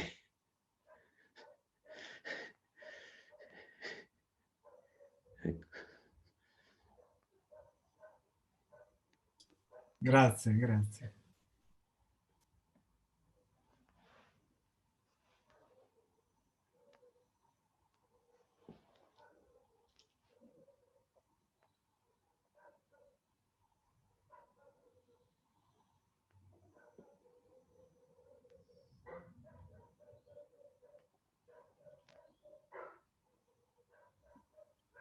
Sono Antonella, grazie molto, mi è piaciuta moltissimo questa conversazione, ecco, chiamiamola conversazione. Mi chiedo, così apparentemente, se un concetto dell'io separato non possa essere nato da un concetto di difesa, ecco, da parte nostra verso l'esterno, anche verso le altre persone, perché io mi posso considerarmi, diciamo, come una vibrazione nei riguardi dell'universo, essere un microcosmo nel macrocosmo, ma l'80% delle persone che incontro durante la giornata magari non mi piacciono. Sono molto pragmatica, ecco. Tutto qua. Sì, diciamo questo, che probabilmente, non lo so, se vogliamo ragionare in termini scientifici, è chiaro, essere un io separato è una costruzione della mente, no? Ora, è probabile che questa costruzione risulti utile alla selezione naturale, cioè siccome l'organismo non è separabile dall'ambiente, l'organismo, come ho detto, non dualità e non separazione, e i biologi lo che vedono chiaramente che l'organismo non è separabile. Ricordate il discorso del gorgo, no? L'organismo è un modo di organizzarsi, di un flusso di cose che lo attraversano. Puoi uccidere un organismo anche solo se lo separi dall'ambiente dove vive, no? Lo levi dall'aria e muore. Quindi l'organismo è come una foglia attaccata a un albero, non è separabile dall'ambiente. Però deve preservare molto bene i confini diciamo, del corpo, no? Dalla membrana cellulare fino alla pelle, sono molto importanti perché tengono insieme un dentro dove la vita, che è autopoiesi, può replicare se stessa in un certo modo, e un fuori dove questo processo non avviene. Questo non vuol dire che è separabile dal fuori o che è separato, vuol dire che c'è come infinite differenze, c'è una differenza fra il funzionamento all'interno di questo involucro dove l'organismo vivente può replicare i propri organi, le proprie cose autonomamente, diciamo così, e un esterno dove invece questo non succede. Allora, l'idea di essere un io separato dentro l'organismo è probabilmente più funzionale per difendere l'organismo da quelle che possono essere delle interferenze o delle minacce esterne. Quindi da qui potrebbe nascere questa poi accentuazione che noi abbiamo fatto, perché noi poi come esseri umani abbiamo sviluppato, oltre che questo senso di essere, abbiamo sviluppato un pensiero e un linguaggio enormi, e siccome i linguaggi spesso, non tutti, ma hanno comunque regole in cui, come dicevo prima, una stessa cosa deve essere descritta con un soggetto e con un verbo, almeno con due cose, tipo il vento soffia, poi cominciamo a credere che esista un'entità chiamata vento che compie l'azione di soffiare, mentre invece se non soffia il vento che fine fa? Quindi usare un soggetto e un verbo diversi non significa che ci sono due cose, un agente e un atto. Vuol dire che c'è un evento. Quindi quando dico io mangio, non c'è un io a parte che compie l'azione di mangiare, c'è un unico evento. Ecco, allora, però, ripeto, può essere... È vero che poi, se entriamo ancora di più nella identificazione con la psiche e con il corpo, ma con la mente, è vero che il senso dell'io si acutizza nei momenti in cui c'è una qualche forma di ferita o di sofferenza. Per esempio, se noi di solito quando è che sentiamo il nostro stomaco come un organo differente dagli altri, cioè lo percepiamo in maniera netta e separata, quando abbiamo mangiato troppo, per esempio, no? Allora, per il tempo in cui noi stiamo male e non riusciamo a digerire, sentiamo il nostro stomaco come un organo ben presente. Poi quando abbiamo digerito e c'è passato tutto, non avvertiamo più lo stomaco come un organo a parte, recede in una generale sensazione di benessere del corpo.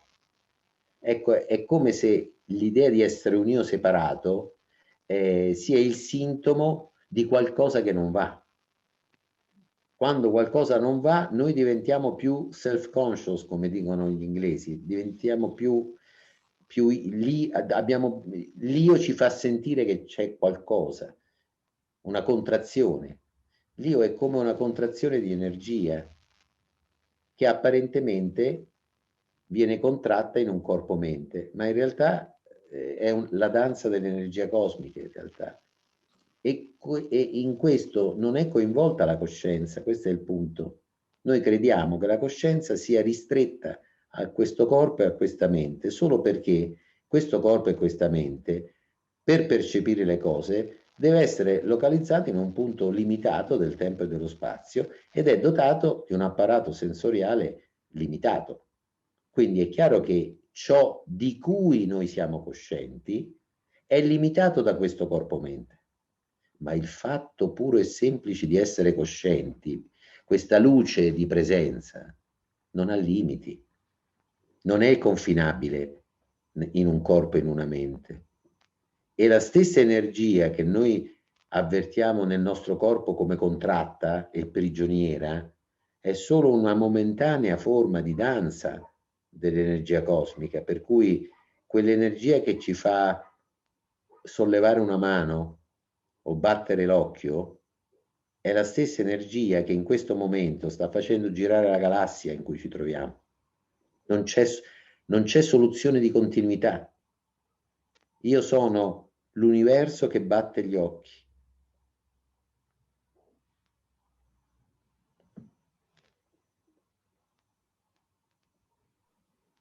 Grazie, grazie.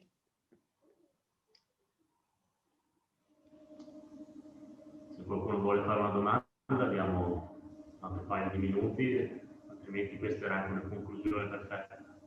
Anche questo silenzio è una conclusione perfetta.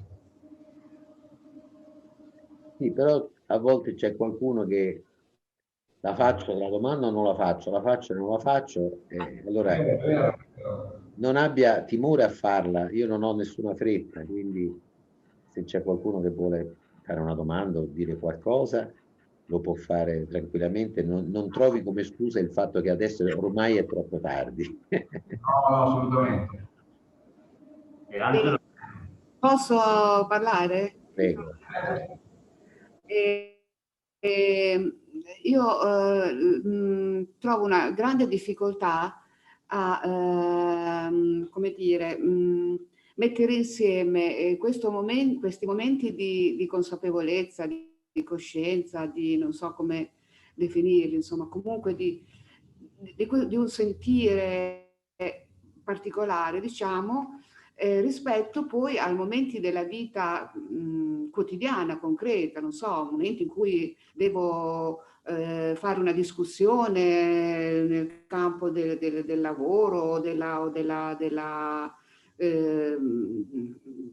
nel sociale, diciamo, non so, quando c'è un problema di qualsiasi tipo, è come se, cioè, non riesco a mantenere una sensazione così di leggerezza, di lievità, di comprensione totale, insomma, questa è la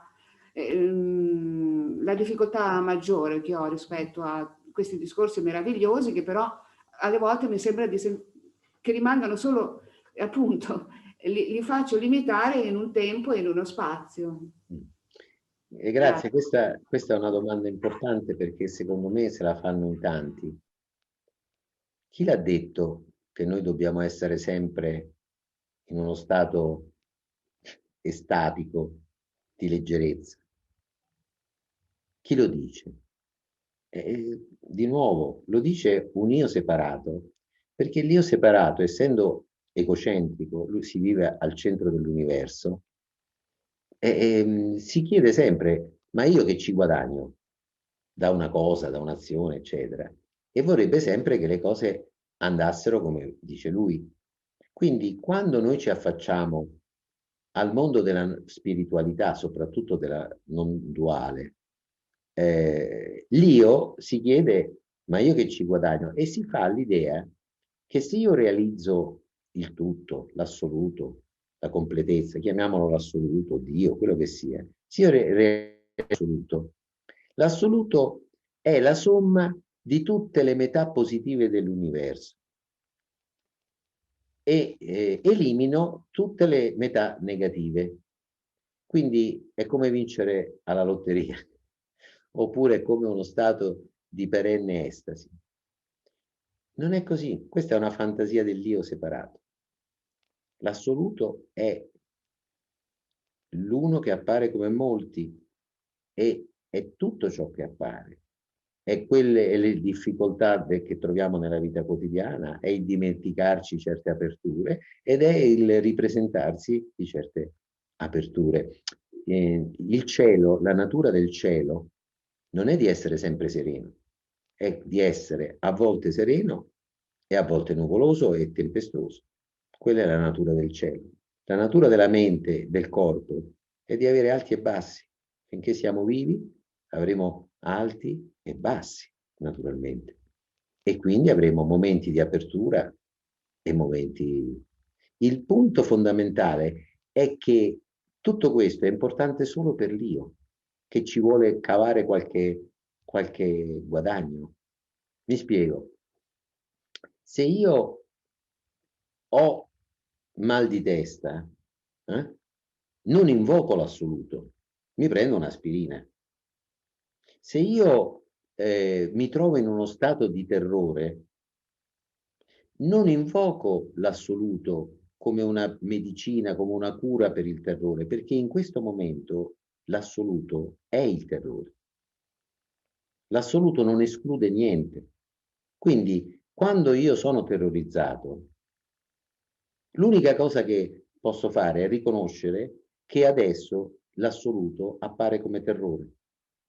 Vabbè, dice l'io, e io che ci guadagno allora dall'assoluto? Assolutamente niente.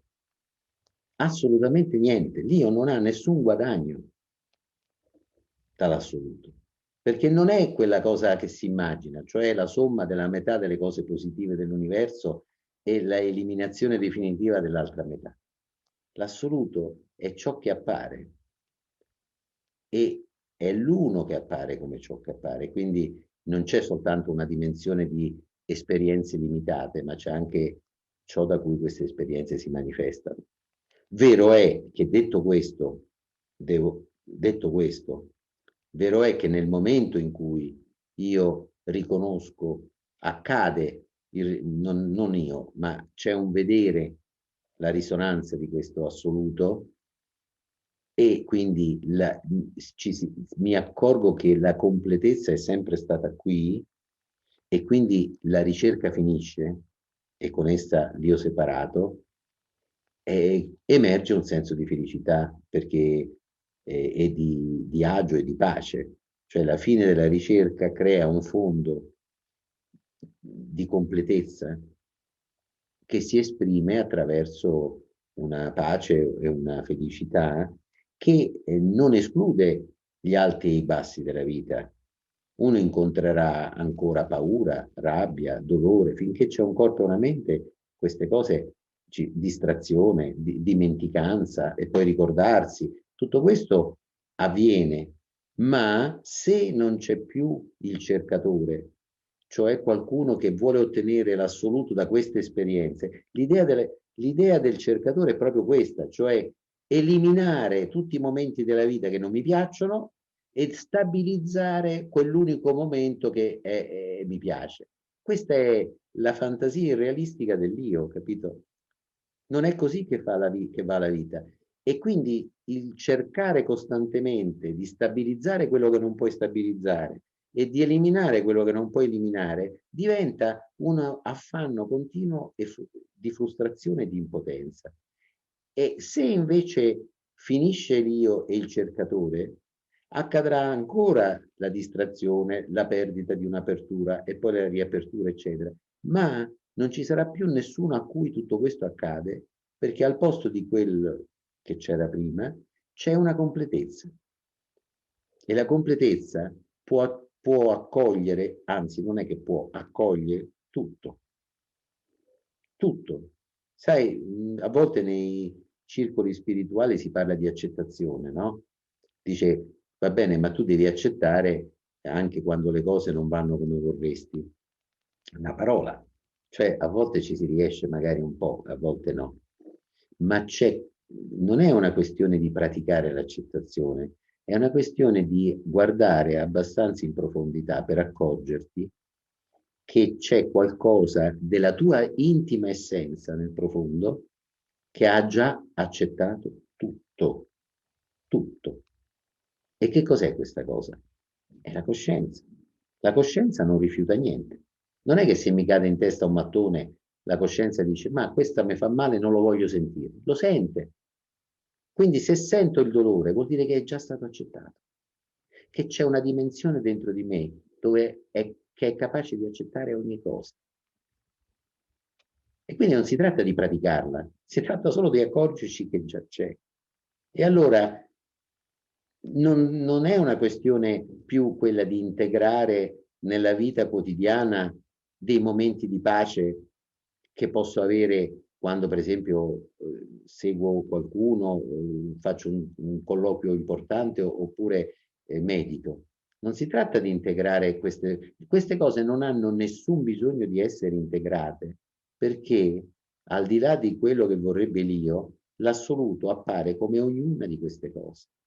Per cui una noiosa o riunione di lavoro, magari vissuta con una certa aggressività, in quel momento è la sacralità dell'assoluto che appare così. E a volte nella vita i migliori maestri possono essere un impiegato scortese delle poste, o un grande mal di denti, o un collega di ufficio che sbatteremmo contro il muro. Non perché dobbiamo esercitare una masochistica pazienza verso queste persone, ma perché ci ricordano che l'assoluto è talmente tutto che diventa qualsiasi cosa, appare come qualsiasi cosa.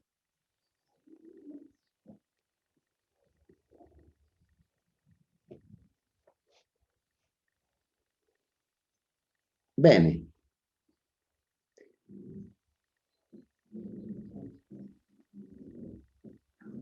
Bene, io forse direi che possiamo chiudere Sì. qua. Sì. Ci sono altre cose che sono proprio urgenti e lì per essere dette?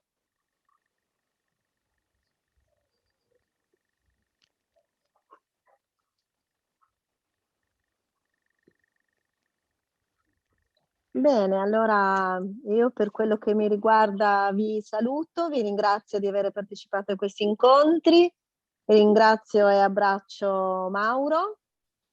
Io Anche... vorrei ringraziare di nuovo, di cuore, tutti gli amici che hanno reso possibile questo incontro, e anche tutti quelli che hanno fatto delle domande e anche tutti quelli che non le hanno fatte, perché è come io amo chiamare i miei incontri condivisione dell'essere o sorriso dell'essere, appunto per questo motivo qui. Un gruppo di amici che si incontra per riconoscere qualcosa che sta qua, ma che magari passa troppo inosservato. Allora, grazie a tutti voi che vi siete impegnati in questa cosa, per me è stato un gran piacere. Grazie. Grazie a tutti. Grazie a tutti. Grazie a tutti. Grazie. Grazie. Buona serata.